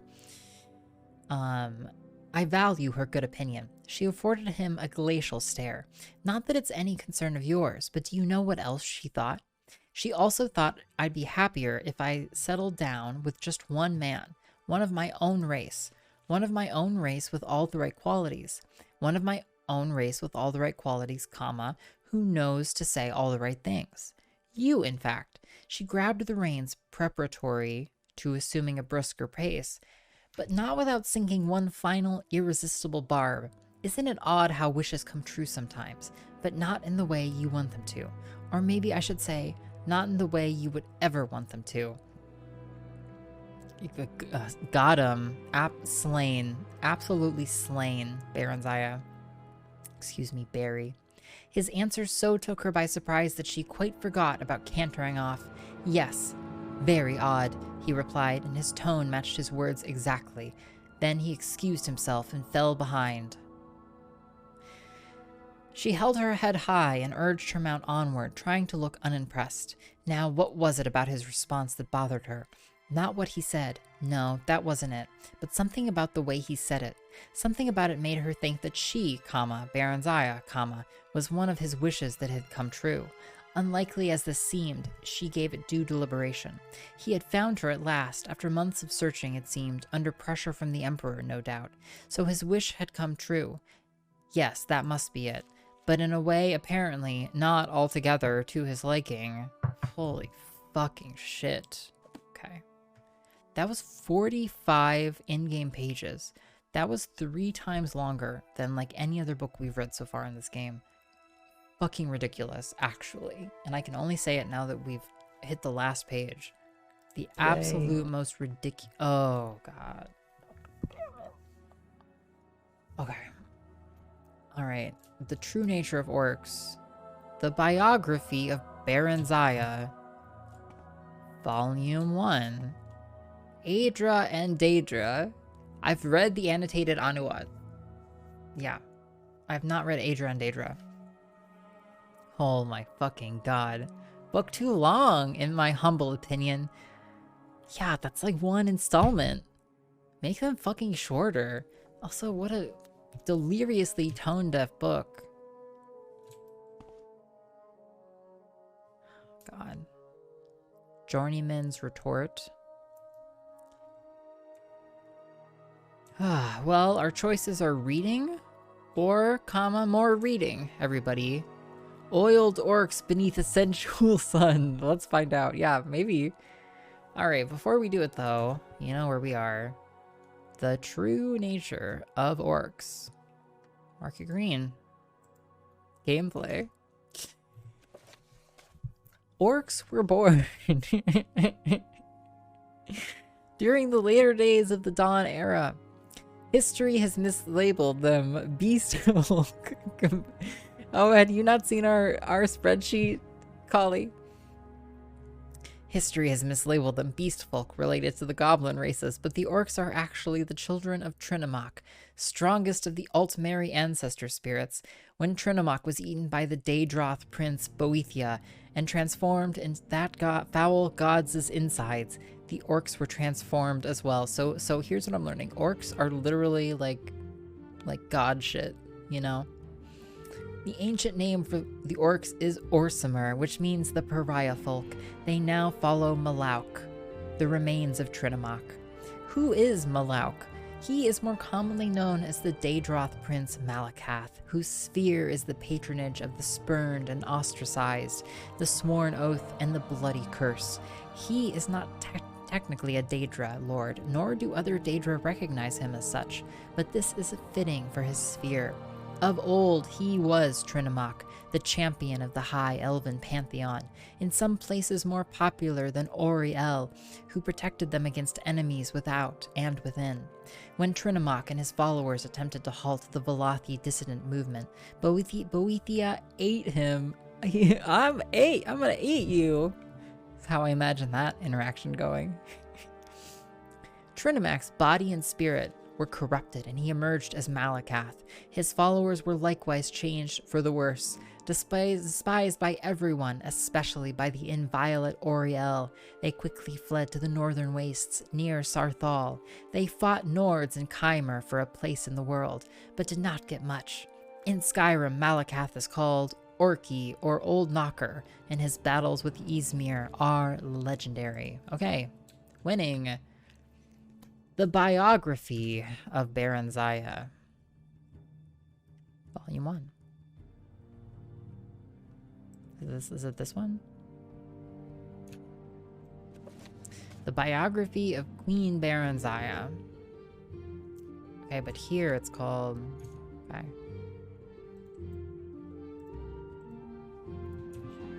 Biography of Queen Baronzaya, Vol 1.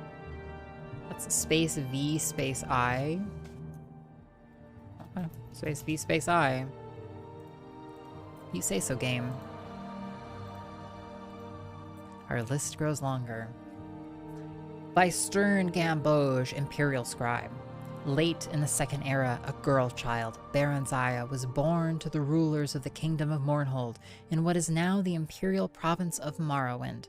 She was reared in all the luxury and security befitting a royal, dark elven child until she reached 5 years of age. At that time, His Excellency Tiber Septim I, the first Emperor of Tamriel, demanded that the decadent rulers of Morrowind yield to him and institute imperial reforms. Trusting to their vaunted magic, the Dark Elves impudently refused until Tiber Septim's army was on the borders. An armistice was hastily signed by the now eager Dunmer, but not before there were several battles, one of which laid waste to Mournhold, now called Alm Alexia. You did a list sorted by word length, and I can tell you where the real Baranzaya appears if you would like to know. I would like to know, RB. Yes. Is it in the top 10 in terms of length? Maybe. Little Princess Baranzaya and her nurse were found among the wreckage. Third from the top, apparently. Oh, thank God. Okay. Okay, that's reassuring, actually. So the worst is almost over. You know what that means? We're almost there. The Imperial, Little Princess Baranzaya and her nurse were found among the wreckage. The Imperial General Symmachus, himself a Dark Elf, suggested to Tiber Septim that the child might someday be valuable, and she was therefore placed with a loyal supporter who had recently retired from the Imperial army. So Symmachus, when that stuff happens with Baranzaya, is way older than her. He's like an adult when she's a child. Sven Advinson had been granted the title of Count upon his retirement. His fiefdom, Darkmoor, was a small town in central Skyrim. Count Sven and his wife reared the princess as their own daughter, seeing to it that she was educated appropriately, and more importantly, that the imperial virtues of obedience, discretion, loyalty, and piety were instilled in the child. In short, she was made fit to take her place as a member of the new ruling class of Morrowind. The girl Baranzaya grew in beauty, grace, and intelligence. She was sweet-tempered, a joy to her adoptive parents and their 5 young sons, who loved her as their elder sister.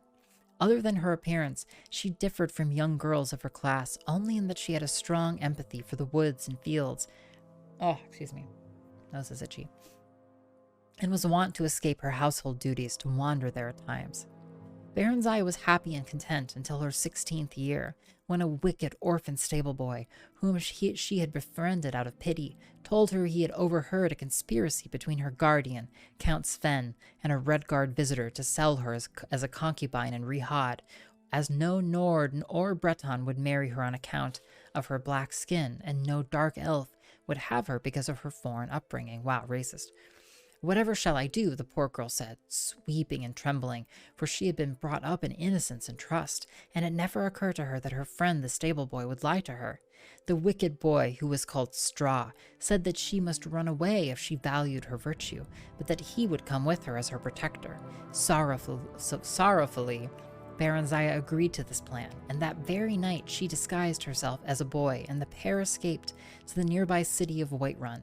After a few days there, they managed to get jobs as guards for a disreputable merchant caravan. The caravan was headed east by side roads in a mendacious attempt to elude the lawful tolls charged on the imperial highways. Thus the pair eluded pursuit until they reached the city of Riften, where they ceased their travels for a time. They felt safe in Riften, close as it was to the Morrowind border, so that Dark Elves were enough of a common sight. Okay. Oh, holy shit. That's like a fucking I'm being hypnotized. Oh, wow. All right, so we read the biography of Baranzaya and also the real Baranzaya story. Next up, Aedra and Daedra. Aedra and Daedra. Click. Oh, whoops, I actually need to go, well, here, I can do it this way. Do it over here. Aedra and Daedra. Make it green. Boom. Green. Wonderful. The designations of gods, demons, Aedra, and Daedra are universally confusing to the layman. They are often used interchangeably. Aedra and Daedra are not relative terms. They are elvish and exact. Azura is a Daedra both in Skyrim and Morrowind. Aedra is usually translated as ancestor, which is as close as Cyrodiilic can come to this elven concept. Daedra means roughly not our ancestors. This distinction was crucial to the Dunmer, whose fundamental split in ideology is represented in their mythical genealogy. Aedra are associated with stasis. Daedra represent change. Aedra created the mortal world and are bound to the earth bones. Daedra who cannot create have the power to change. As part of the divine contract of creation, the Aedra can be killed. Witness Lorkhan and the moons. The Protean Daedra, for whom the rules do not apply, can only be banished. Oh, and that's it. That's it. Wow, easy, easy, easy game. Easy game. Read your books, game. Okay, hi Drolasa. Okay, more reading. You ready? Greetings, citizens. I'm Drolasa Nithrion. Welcome to Balmora. We're a House Halalu town. Yo, hey J-Bonic. And local citizens of the Empire. What can I do for you? Outlander. Okay, I've read that. My trade. I'm a pawnbroker. Okay, I'm gonna start to like we've read this pawnbroker text before. Rumors. It was inevitable. The local criminal organization, the Kamana Tong, wasn't going to stand by and let the Thieves Guild set up shop in their territory. It'll be bloody, and the Thieves Guild doesn't stand a chance. Kamana Tong. The Kamana Tong is an old criminal syndicate here in Morrowind, and as everyone knows around here knows, there's a gang war between the Thieves Guild and the Kamana Tong. In Balmora, the Kamana Tong hangs out over at the corner club called the Council Club. Watch yourself if you go there. They're not very nice people. Council Club. Across from the Silt Strider. Foreigners. Okay, citizens of the Empire.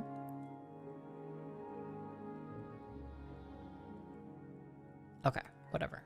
Barter. What have you got? Okay. I kind of like to sell this cursed ring. Let's do it. Common ring we sell. Netch leather pauldron is worse than our other pauldrons. We sell it. We have an iron spark sword. I think we sell this too. It's not as good as what we have. Okay, that's a good offer. Take these shoes, I guess, too. What do we have? You have the books we just read. Out from under your nose. Haha! A lot of chitin stuff. Belts. That's cool. An amulet. That's also cool. Visions of stuff we might be able to use at some point. I guess we should buy a retort. So we have a retort and a mortar and pestle. Apprentice's retort. Journeyman's retort. Oh, I had... Oh, yeah.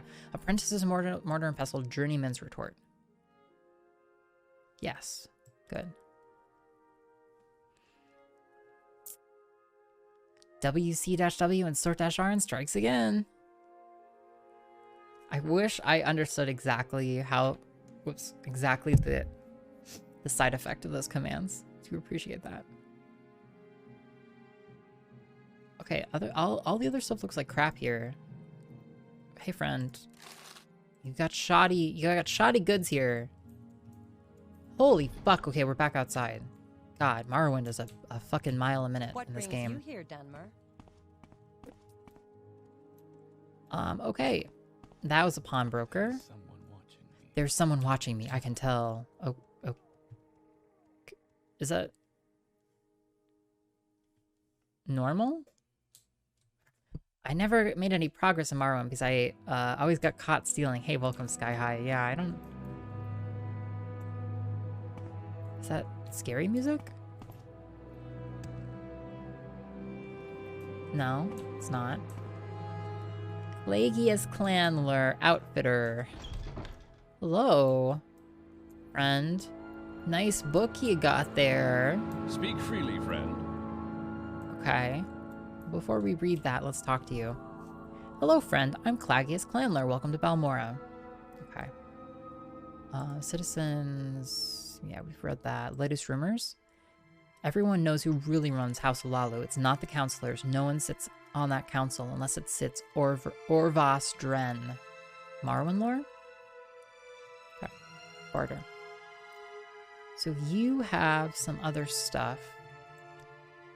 Arrows. Shoes. You have your book. Cloth. It's a bunch of just random stuff, I guess.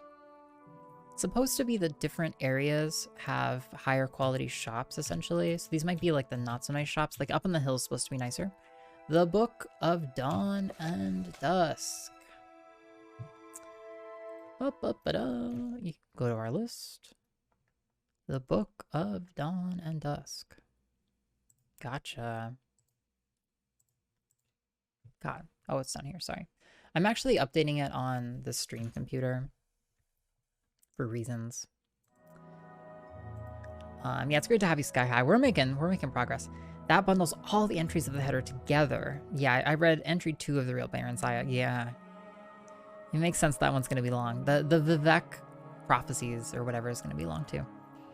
The Book of Dawn and Dusk. The Book of Dawn and Dusk is a collection of sayings and aphorisms attributed variously to the tribunals and to their saints and servants. Many of these sayings have become common cliches of everyday life in Morrowind. The following selection of slogans will illustrate many of the simplest notions of the tribunal faithful. Speak none but good of the gods. We can have no opinions about truth. Wow. Yo, Pixel, welcome.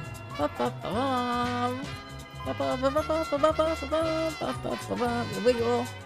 Wiggle in. Give me your wiggles. Give me all your wiggles.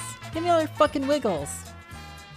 What up, everybody? Pixel Ninetales Radio's channel with 40 friends. Pixel, thank you so much for the raid. I really appreciate it. How's it going? Data tag failure. Could not find the display name. Wow. Pixel 9 inches? Almost, Swift. Almost. Thank you so much, Pixel, for the raid. How was it? How was SMW? You working on... What the fuck are you even playing these days, Pixel? I can hardly even remember. I hope you had a great one. Yeah, big wiggles. Wiggling. Yeah, take it easy, Risen. Thank you so much for hanging out. We're gonna keep playing Kaizo now and again. We played a little bit of Quickie World 1 earlier, which was fun. And now we're back to reading activities. Amazing. A+. Storks. That was it. That was it, Pixel. God, Storks is a beast. I think Mangor is playing Storks right now as well. Yeah. Yeah, it seems tough. It seems real tough. Yeah, they look like announcements, Swift. You might not see them on mobile, maybe. Welcome everybody. I'm iios. We're playing Morrowind, and we're playing it where we read the books. We don't just read the books. We track which books we've read so that we know definitively with data that we are complete. That's the game. That's what we're doing. Anyway, so get cozy because we're just reading a bunch of bullshit. I heard you're reading every book in the game. That's not the way you're supposed to play it. Rumors flow from the house of trouble. Count only the happy hours. No child has a sinner's heart. Let faith be your own. You know what we should do? We should take bets. We should do bets for how long it will take for us to clear this. I think it's somewhere. Maybe 5 years is a guess, Thor. 5 years is a number. No child has a sinner's heart. Let faith be your only law. Fear of the fool is the beginning of wisdom. Alms CV in every hour. Walk always in the presence of your lords. Comfort is given. Justice is taken. Learn by serving. From the heart, the light. From the head, the law. Blessed alms CV, mercy, mastery, mystery. Forge a keen faith in the crucible of suffering. Engrave upon thy eye the image of injustice. Death does not diminish. The ghost gilds with glory. Faith conquers all. Let us yield to faith. Better to suffer a wrong than to do one. The heavens are in their glory, applaud. Folly secures its power. to harm, though forbidden to some, not to you. Oh, how rarely wisdom rules our hearts. Blessed are we who serve Almsivi. 3 mouths sing mercy, mastery, mystery. Gather no seed in the fields of hell. The thrice sealed house withstands the storm. By breath and blood, protect us all. Can ghosts or justice change with time? Consider your end, mortal. Accept grace without limits. Enter the rhapsody of the god poet. Kneel before the teacher's chair. 3 hands, 3 hearts, 3 eyes? Keep no secret from your judge's scale. Forge darkness into light. Refuse neither brother nor ghost. Blessed Almsivi, through birth, life, ghost. From glowing ashes the poet's wrath shall shine. If Vivek is for us, who can stand against us? Fate, monstrous and empty, the whirling wheel of evil. How black my heart, roasting fiercely. Beautiful nonsense. Beautiful nonsense you've got here, Plagius clan lair. But I'm gonna have to get the hell out of here. Holy shit, dude. Wow. Okay. God, these buildings are just like tripping through time here. The bridge proverbs, they're called aphorisms. Yes, RB, get it right. That's dedication. Yeah, I gotta. Yeah, totally. Yeah, have a good rest of your evening. I'm remarkably healthy. Ravir, trader. Okay. Hi. You're just scratching your back. You wish to speak? I guess. Can I look around first? Oh, we can. Yo, I'm sorry, Ravir. You got a bum layout. You need a mirror. You need a giant mirror here, you know? Otherwise, just anybody can walk over here and, you know, how you say, take all your shit. So if I take this, right, can I actually sell it to you? You know it's stolen. What can she do for you? Ravir knows why you are here. You want to buy Ravir's famous Daedric weapons. Tell me, what? You say they are not? These are not Daedric weapons? No, you are right, but Ravir is no liar. When you wish it, Ravir's friend, demon, and devil weapons will be as sharp as fine Daedric and light as a Netch air sac. The magic lasts a short time, but long enough to punch through the toughest armor. Ravir buys them directly from the Telvanni. You'll not find any cheaper in all Balmora. It's a bait and switch. Wow, we got baited. Skooma. Skooma is an illegal narcotic substance, yeah. Ravir wants nothing to do with breaking laws. That would be wrong, okay. Lore, the dissident priests. Yeah, we saw that. Little advice. Guild, any rumors? Dolnea Ralal, publican of the 8 Plates Corner Club here in Balmora, is hiring entertainers to amuse her patrons. She's looking for jesters, dancers, drummers, jugglers, and singers who play the lute. Okay, barter. Can I sell? I can sell the dagger I just got. Okay, so we'll do that. Demon Tonto. Double Spear. Anything good? Steel darts, leather helms. We have chitin gauntlets. Yeah, we do. Pauldrons. Gauntlets, yeah.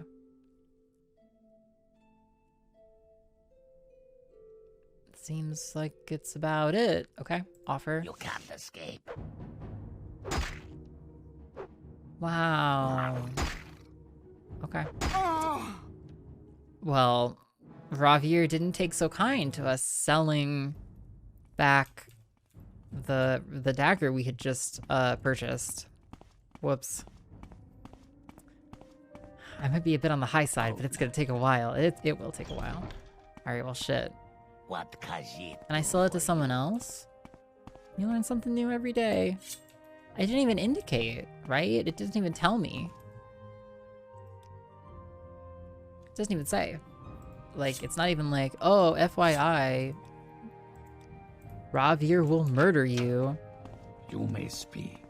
Okay, what if I sell it to this person? If you modded in Skyrim's interface, honestly, this is like What was that? there are mods that go make it very Yes, close to Dunmer? Skyrim's interface. Offer.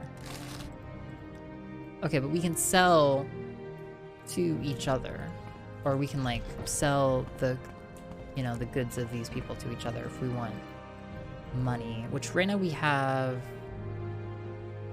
686. We have a decent amount of gold at the moment. We'll need crazy gold, to be honest. What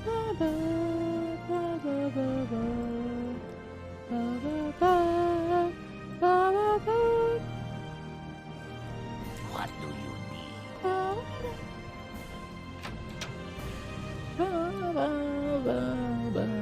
Honestly, in the grind, like, honestly, this interface is not, it's an opinion, but this interface is not that bad, I would say. Okay, so I can just walk upstairs. I'm just not sure why. I'm just not sure that I super need to be picking these locks. Okay, security skill goes up. I mean, maybe this gives us some thieving skill. There you go. It's always Skywind. Yeah, you can do that. There is how do you say? This is armor? Okay. There is Skyrim in Morrowind, if you want to play it that way. Okay, you have a guard. That's unusual. That's unusual. Okay, Meldor. Bone mold is medium armor. Okay. I'm getting into the game. It's only taken, you know, however many hours, but I'm getting into it. Can I go down here? Yo, okay, we got books on books on books. All right, we got The Affairs of Wizards. Okay, that's one. The Pilgrim's Path. I think I have already read Pilgrim's Path. I have not. Saryani's Sermons. That's new. The Anticipations. We have read. Okay, well, let's, before we do that reading, let's do this reading. Greetings, citizen. I'm Meldor. Welcome to Balmora. We're a House Halalu town and loyal citizens of the Empire. What can I do for you? Yeah, repair us. Okay. Spend money on repair. No new info at all. Okay. Okay, but he has adamantium boots? Holy shit. Okay, cool. So that's medium armor. I haven't quite fully appreciated boiled netch leather cuirass. So that's 4 on the cuirass. It says here it's 6. So yeah, so our chitin is still better. The bone mold is cheaper medium armor. Oh, here's more chitin armor, actually. We have chitin boots. We have our chitin cuirass. I don't have chitin greaves, which I would like. A chitin mask helm I would like. I don't want a shield because we're two-handing right now.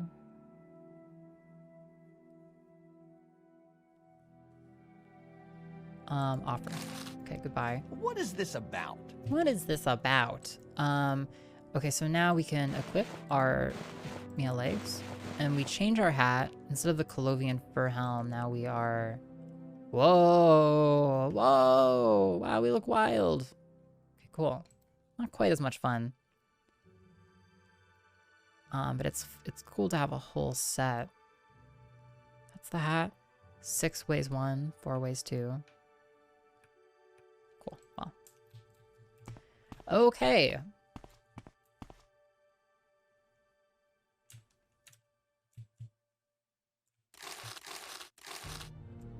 Stealing.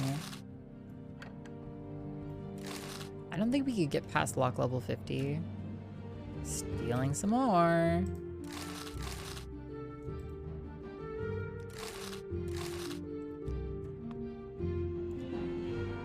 Stealing some more. Cool. Amazing. Oh, thieving is fun. Okay, now we're doing it. The Affairs of Wizards. All right, let's find it. It's A. Nice. Number 8, The Affairs of Wizards. Marking it. Beautiful. Slowly, slowly, we will achieve completion. You meant the Book of Proverbs. Point still taken that it would be Book of Aphorisms. Yeah, yeah. They do, controller setups do work with this, honestly. Open Morrowind is really nice. All of these games just have like people hacking on them constantly, like year in, year out, year in, year out. The interface is gonna just be totally different though. It's fun. It's fun. I think it's just a different pacing. The Affairs of Wizards by Turidus Telanian in the service of Master Aryan. Want to become part of House Telvanni? Outsiders learning of the rabid isolationist and outlander-hating temperament of House Telvanni wizards often assume it would be impossible to obtain positions in service to House Telvanni. Nothing could be further from the truth. For example, since the Telvanni vigorously defend the right to own slaves, and since they keep many Argonian and Khajiit as slaves, many Argonians and Khajiit assume they would not be accepted for service with House Telvanni. Not true. Telvanni accept all races as candidates for membership. And since the Telvanni are ruled by wizard lord nobles, many assume they accept only candidates of the highest intelligence and willpower. Not true. Telvanni accept candidates of modest intelligence and willpower. It is true that advancement in Telvanni ranks depends on high intelligence and willpower, and that candidates proficient in the arts of magic, especially mysticism, conjuration, illusion, alteration, destruction, and enchanting, can expect to advance faster and higher in the ranks. But adventurers of all races and abilities who apply to Telvanni mouths at the Telvanni Council Hall in Sedrith Mara for acceptance in House Telvanni can expect a cordial welcome. Telvanni counselors do not serve on their house councils in person.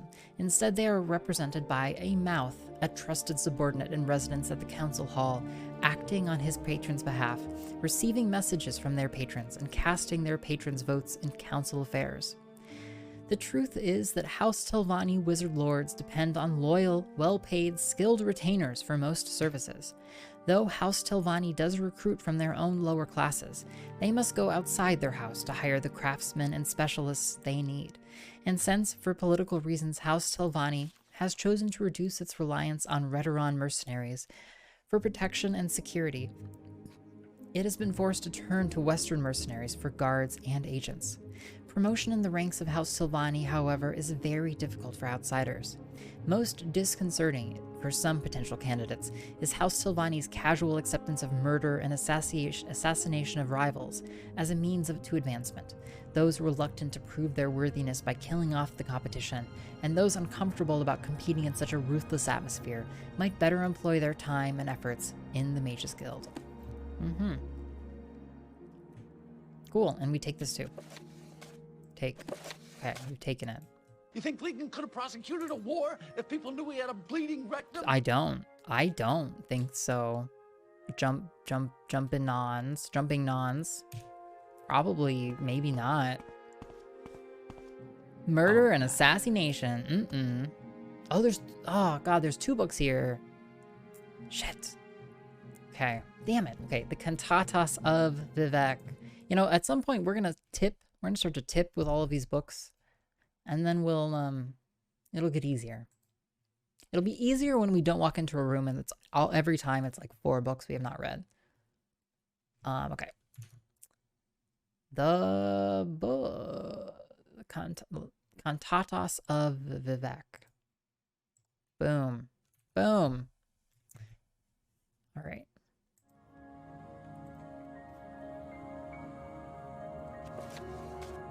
The Cantatas of Vivek. The Cantatas of Vivek are gospels written in the form of epic songs. They trace the evolution of Vivek from a foolish mortal into an enlightened divine. Vivek sought out experiences that tested him in every way possible, particularly in the defense and protection of his Dunmer people. And through his long life, his humility, and his unconquerable spirit, he attained the wisdom of the 7 graces. The cantatas relate many stories of Vivek's experiments with challenge and risk, his failures and triumphs, his blessings of insight and good fortune, and his debt to his partners, Alma Alexia the lover, and Sothasil the teacher. The poetry is simple and dramatic, lyric and personal, composed to be sung or recited.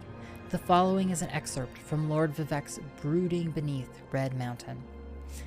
The gaunt ghost fires loom as subtle shrouds, smokes and shades on the biers of Red Mountain. Archers and spires line the rock halls, dimly lit by the spirits of the dead. The blood of broken hearths and houses runs in red rivers, blossoms in fountains. Girdled round within walls of wit's glass, the shattered hosts slumber in cradles of ash. But when shall they wake? What dark crucible may kindle their souls to light? How long beneath red reeking clouds must flickering watchfires burn? How many lifetimes of labor and lament will it take to seal this restless tomb? Great. Super emo stuff from Vivek there. Okay. Saryani's sermons. Oh boy, cool. Sarmani sermons. Okay, S. 160. Boop. There we go. Making progress. Ooh, one time I read the sermons of Vivek on college radio. Wow, I bet all of the people were knocking down your dorm room door afterwards, trying to get on that. Ooh, Lila, read us your poetry some more. iios, I'm still amazed by your book journey. Thank you, Austin. I am too. Saryani's Sermons, Blessed Almsivi, Mercy, Mastery, Mystery. This volume of the Hieroglypha, i.e. priestly writings, was written and collected with commentary by Archcanon Toller Saryani. It is the best-selling of the temple annotated texts, and therefore inexpensive and commonly found in most Dunmer households. Saryani collects Vivek's most famous sermons and the popular explanations of his Gospels. This text exists in many editions. More elaborate editions are handsomely illuminated with Vivek's quotations from the Gospels for days, seasons, and festivals. Listen, faithful, to Vivek's words, for he says 5 times and 5 ways. Forge a keen faith in the crucible of suffering. Engrave upon thy eye the image of justice. Death does not diminish, the ghost gilds with glory. Faith conquers all. Let us yield to faith. Better to suffer a wrong than to do one. Hear the words of Lord Vivek and heed his sermons on the 7 graces, for he names them 7 times and 7 ways: valor, daring, justice, courtesy, pride, generosity, humility. The grace of valor. Thank you for your valor, Lord Vivek. I shall not quail, nor turn away, but face my enemies and my fear. The grace of daring. Thank you for your daring, Lord Vivek. I shall not shun risk, nor hide behind the mask of cautious counsel, for fortune favors the bold. The grace of justice. Thank you for your justice, Lord Vivek. I shall be neither cruel nor arbitrary, for fair dealing earns the love, trust, and respect of our people. The grace of courtesy. Thank you for your courtesy, Lord Vivek. I shall speak neither hurtful nor harsh word, but shall speak respectfully, even of my enemies, for temperate words may turn aside anger. The grace of pride. Thank you for your pride, Lord Vivek. I shall not doubt myself, or my people, or my gods, and shall insist upon them and my ancient rights. The grace of generosity. Thank you for your generosity, Lord Vivek. I shall neither hoard nor steal, nor encumber myself with profitless treasures, but shall share freely among house and hearth. The grace of humility. Thank you for your humility, Lord Vivek. I shall neither strut nor preen in vanity, but shall know and give thanks for my place in the greater world. Wow, fascinating. Fascinating. The Pilgrim's Path. Your journal has been updated. Oh, I love this. You know, the fact that some books are like start quests or some books like add map locations, or some books like give you skills, is like, it's like gamer crack to me in a way, you know. It's like, oh, you get something for opening the books. Now, if only they gave you a quiz at the end to make sure you had read them. If only. The Pilgrim's Path. 141. Turning green. Turning green before our very eyes. The pilgrim must visit each of the shrines of the 7 graces. At each site, the pilgrim must stand before the 3-sided stone triolith and read the inscription. To ease the pilgrim's task, the temple has made this list of shrines, along with directions and advice to pilgrims. The blessings of each shrine last at least a half day. The Fields of Kumu, Shrine of Humility. Here, Lord Vivek met a poor farmer whose guar had died. The farmer could not harvest his muck without his guar, and he could not provide for his family or his village. So the Lord Vivek removed his fine clothes and toiled in the fields like a beast of burden until the crop was harvested. It is at the Fields of Kumu that we go to pray for the same humility Lord Vivek showed on that day. The Fields of Kumu are west of Suran on the north shore of Lake Amaya as you head towards Pelagiad. The shrine is between 2 rocks and most easily noticed while traveling east along the road. Alof's farm nearby has a small dock on the north bank of Lake Amaya.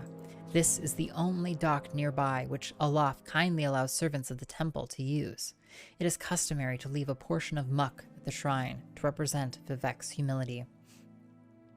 Quizzes can feel odd in their own ways, yeah, for sure. I guess Planescape does have that aspect, but I appreciate it sometimes when the game is like, what do you know, like, get it right, you know? Comprehension is required, is mandatory. To stop the moon at the Shrine of Daring.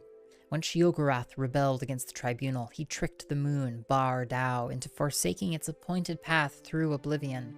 The mad star inspired the moon to hurl itself upon Vivek's new city, which Sheogorath claimed was built in mockery of the heavens. When Vivek learned of Sheogorath's scheme, he froze the rogue moon in the sky with a single gesture and the grace of his countenance. Overwhelmed by the courage and daring of Vivek, the moon Bar Dao swore itself to eternal service of the tribunal and all its works. Thus the moon now stands guard over the palace and serves as a citadel for the temple's ordinators. The Shrine of Daring is found in the city of Vivek, in the Temple District, along the western wall of the High Fane, the great temple of Vardenfell. When you address the shrine, it is customary to leave behind a potion of rising force. Suitable potions may be purchased from the temple. Homemade potions are not acceptable. The palace, Shrine of Generosity. Long after Lord Nerevar and the tribunal triumphed over Dagoth-Ur, the people wished to build a monument to the heroes of that war. Vivek thanked them, but said that it would be better to dedicate a monument not only to the glorious heroes, but to all people, great and small, who suffered and died in the war. It became the custom to make offerings here, either in thanks of our good fortune or for those less fortunate. The Shrine of Generosity is on the top steps of Vivek's palace, the southernmost canton of Vivek City. The customary donation for those in good fortune is 100 gold. The Puzzle Canal, the Shrine of Courtesy. In a battle with Mehrunes Dagon, Vivek gave his own silver longsword to the Daedra Lord, rather than dishonor himself by fighting an unarmed foe. This so impressed the Dremora, the most honorable and chivalrous of Mehrunes Dagon's Daedric servants, that they now share a bond of respect and courtesy with the followers of the tribunal, though we must never forget that they are our enemies. The Shrine of Courtesy is found in the heart of the Puzzle Canal, a labyrinth beneath Lord Vivek's palace in the heart of Vivek, in the city of Vivek. The journey through the Puzzle Canal can be confusing, and it is suggested that common pilgrims carry a scroll of Almsivi intervention in case they get lost. The Dremora Krazd is found in the center of the Puzzle Canal, and will accept a plain silver longsword if spoken to with courtesy. After Krazd accepts the sword, pilgrims must read the inscription on the triolith. The Mask of Vivek, Shrine of Justice. Near the altar is Vivek's ash mask. You like the mythology quizzes that Dragon Pass had? They wound up being messy and RPG or puzzle-like in nature. I still think that's good. I think that's okay. It depends. Very few people are going to go to our level of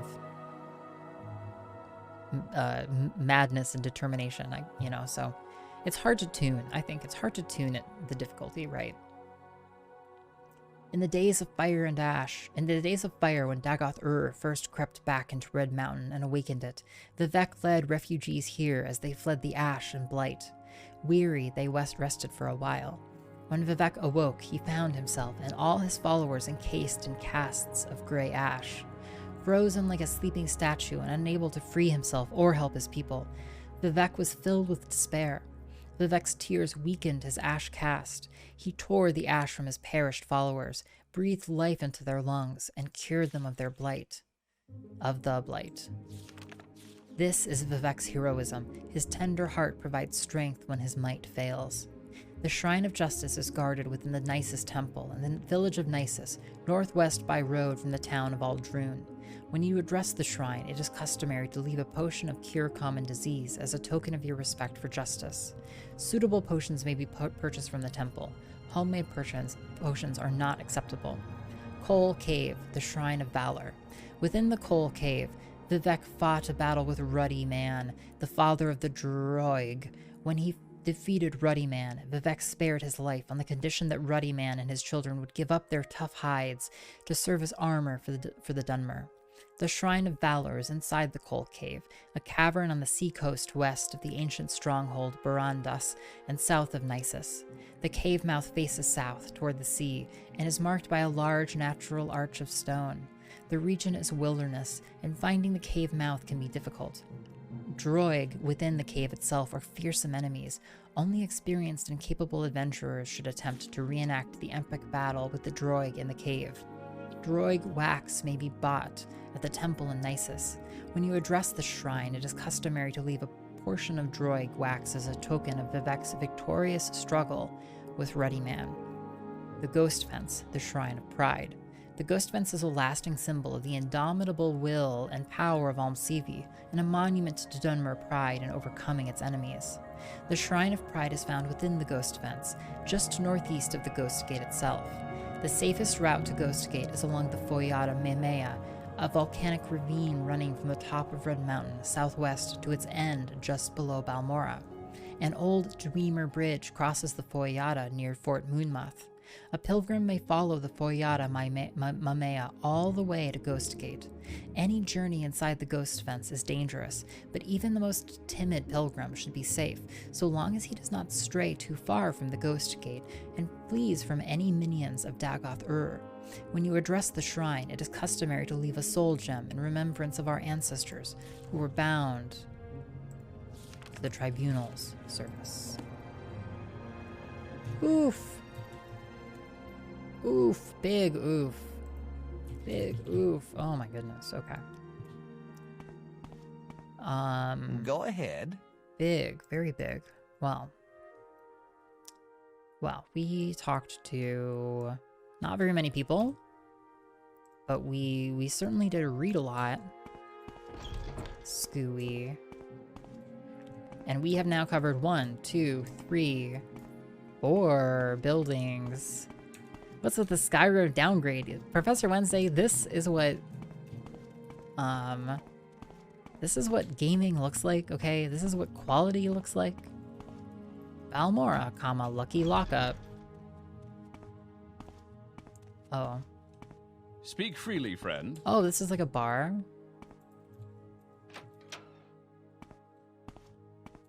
It's just a back room, okay. Boomer Scrolls, no, the game is cool. Benunius Agrudilius. Good day, I'm Benunius Agrudilius, publican of the Lucky Lockup here in Balmora. Okay. Food.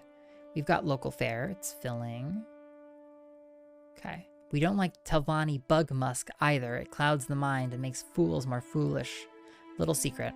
Somebody said Larius Varro over at Fort Moonmoth is looking for you. Said he wanted to talk to you. Don't know what about. Okay, cool. We talked to him before. Okay, we read that. Telvanni bug musk is an expensive perfume made from the scent glands of Graysland beetles.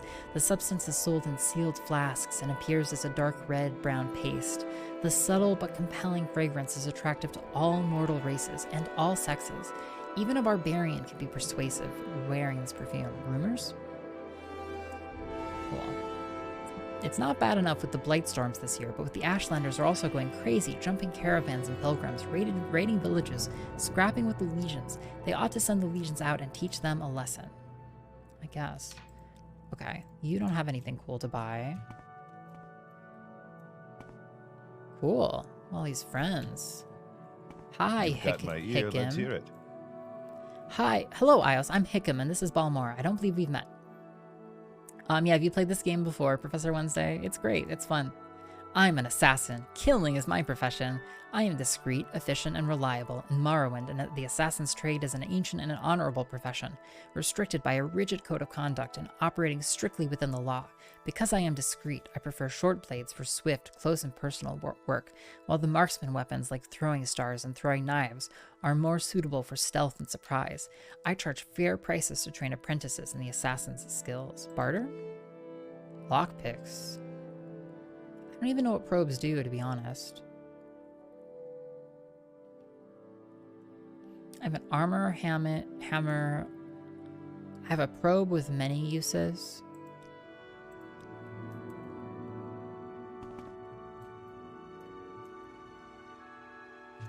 This is not the corner club we were trying to go to, though. Okay, let's talk to you first. Hi, How interesting. Kulamir. A tourist. So your name is iios, and you're new here in Balmora? Well, my name is Kulamir, and I don't mind answering questions. I have nothing else on my mind right now, and if I start to bore you about Morrowind lore, just let me know, okay? Okay. Latest rumors? Southwall? I never go there. It's a dirty place, visited only by thieves and swindlers, okay? How about you? Turn to talk, ours to listen. Yeah, saying, hi, I'm an assassin out loud is like, okay. It's funny, Professor Wednesday, how many people played this on the OG Xbox. You were terrible at it? Did you ever get good? Latest rumors. Fast Eddie was complaining the other day how he was overlooked for advancement in House Telvanni. Again. Advice? My notion of the ideal knight is an orc named Dumbuck Grobolok. He serves with the Legion under General Darius up in Nisus. You'll usually find him in the barracks. Look him up, he knows his trade. And Vardenfell. Okay, great. Great. Yes, so we came in here. Oh, we can go up here on this roof. I never did get good. I live vicariously through streamers. Smart. I guess I could maybe get into that door. Oh, there's people up here. Hi. Tedrin Brenner. Welcome to Balmora, council seat of House Lalu. How can I serve you? Give me... Background is not very helpful. Master at arms and tough of the Kamanaton. We're just a society of businessmen. We're Dunmer and we're proud. We're tired of seeing Morrowind run by outsiders who understand nothing about Morrowind. And we're tired of trying to explain this over and over again to ignorant outlanders. Citizens of the Empire. Sure, we're citizens. We don't have much choice, do we? Foreigners. We don't like foreigners much in Morrowind. This is our country, and we don't like foreigners who come in and steal all our land and our treasures and tell us what to do and how to live. Oh boy. Rumors? They don't want to talk to me. Stay clear of the Kamanaton. Any advice?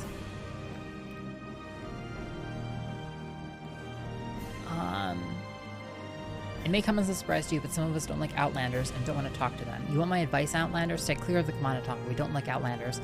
So you think House Olalu is just an imperial puppet. Shows what you know. Who really runs House Olalu? Not the House Council. Those posers do what Orvas Dren tells them. Orvas Dren is the Kamanaton kingpin, and one day when the time is right, Orvas Dren, the Kamanaton, and all the right-thinking Dunmer will rise up, murder you Outlanders in your beds, and restore Morrowind to its ancient glory. Holy shit. Orvas Dren. He's the brother of Duke Vidam Dren, an important businessman, brave and loyal to his people and our rightful homeland. Services? Ask around, like everyone else. Outlander? An Outlander is anyone born and raised outside of Morrowind. You and the Kamanaton doesn't like Outlanders. Thanks for asking. Someone in particular? Specific place? Okay. I mind my own business. Why don't you mind yours, Outlander? I'm not here to give you directions, Outlander. Go ask your friends. Morrowind? Morrowind was a great nation when the Empire was a bunch of savages running around in skins with clamshells tied to sticks. And Morrowind is still a great nation, and the Dunmer are great people. Morrowind lore? Read a book or something. You can read, can't you? Wow. You can train us, though. Okay, and who are you? Dranos Drados. Background. Drill Master and Tough of the Kamanatong. Your trade? Drill Master. I train and condition the local militia. I teach the citizens the basics of block, spear, and long blade, but mostly I concentrate on athletics and acrobatics because conditioning is the biggest weakness of the citizen soldier. No point teaching them to fight if they pass out after a short jog in full kit. Yeah, a little odd that they mentioned reading. Yeah, it's kind of funny, isn't it?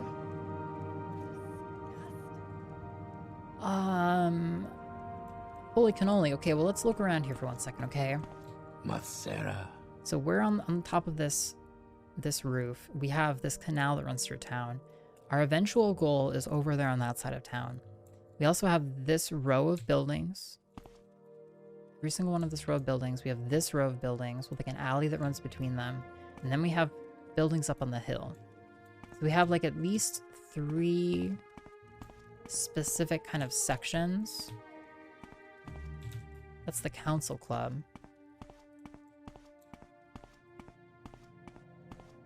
You have anything special to say? Destination? Morrowind lore? Okay. It's a really cool town, though. I guess the club has it downstairs, too. Hey. Hey, Thanolin Velas. So your name is iios and you're new here in Balmora? Well, my name is Thanolin Velas. Okay. Background. Okay, Smith. Monotong. Okay, same. Cult. Same. South Wall. That's where the Thieves Guild scum hang out. Barter. You can get armor hammers and stuff. Oh, it's not here. Our doors are always Great. open. Savor Trandel. It's really nice. We're finally getting to a point where almost all of these have been selected already. Like, it's not quite as much of like a complete overwhelming shit show whenever we talk to anyone. Your trade, you're a savant. I'm a man of wide learning and cosmopolitan tastes, a well-traveled man, educated, refined in manner, able to converse on various topics with authority, and a man ever ready to defend his honor and the honor of my companions. In short, you see before you a gentleman. I can discourse upon history, speechcraft, language, and customs, and for a fee, I offer training that will permit you to share a few of my many virtues. Guild guide? A guild guide is a spellcaster. Okay, I've gotten that before. Barter? We've got books. Consolation of Prayer. Take it. The House of Troubles. We'll take it.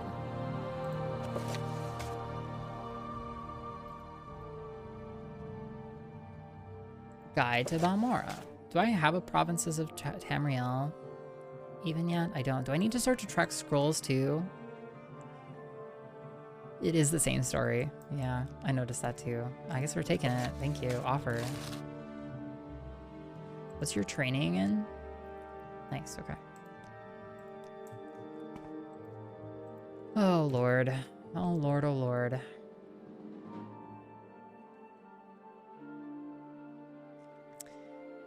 The House of Troubles.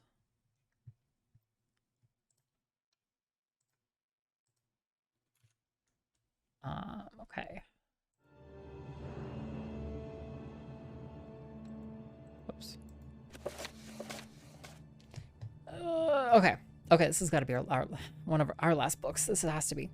Among the ancient ancestral spirits who accompanied Saint Veloth and the Chimer into the promised land of Morrowind, the 4 Daedra lords, Malakath, Maroons Dagon, Molag Bal, and Sheogorath, are known as the 4 corners of the House of Troubles.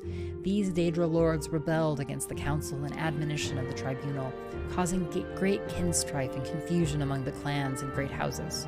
Malakoth, Maroons Dagon, Molag Bal, and Sheogorath are holy in that they serve the role of obstacles during the testing.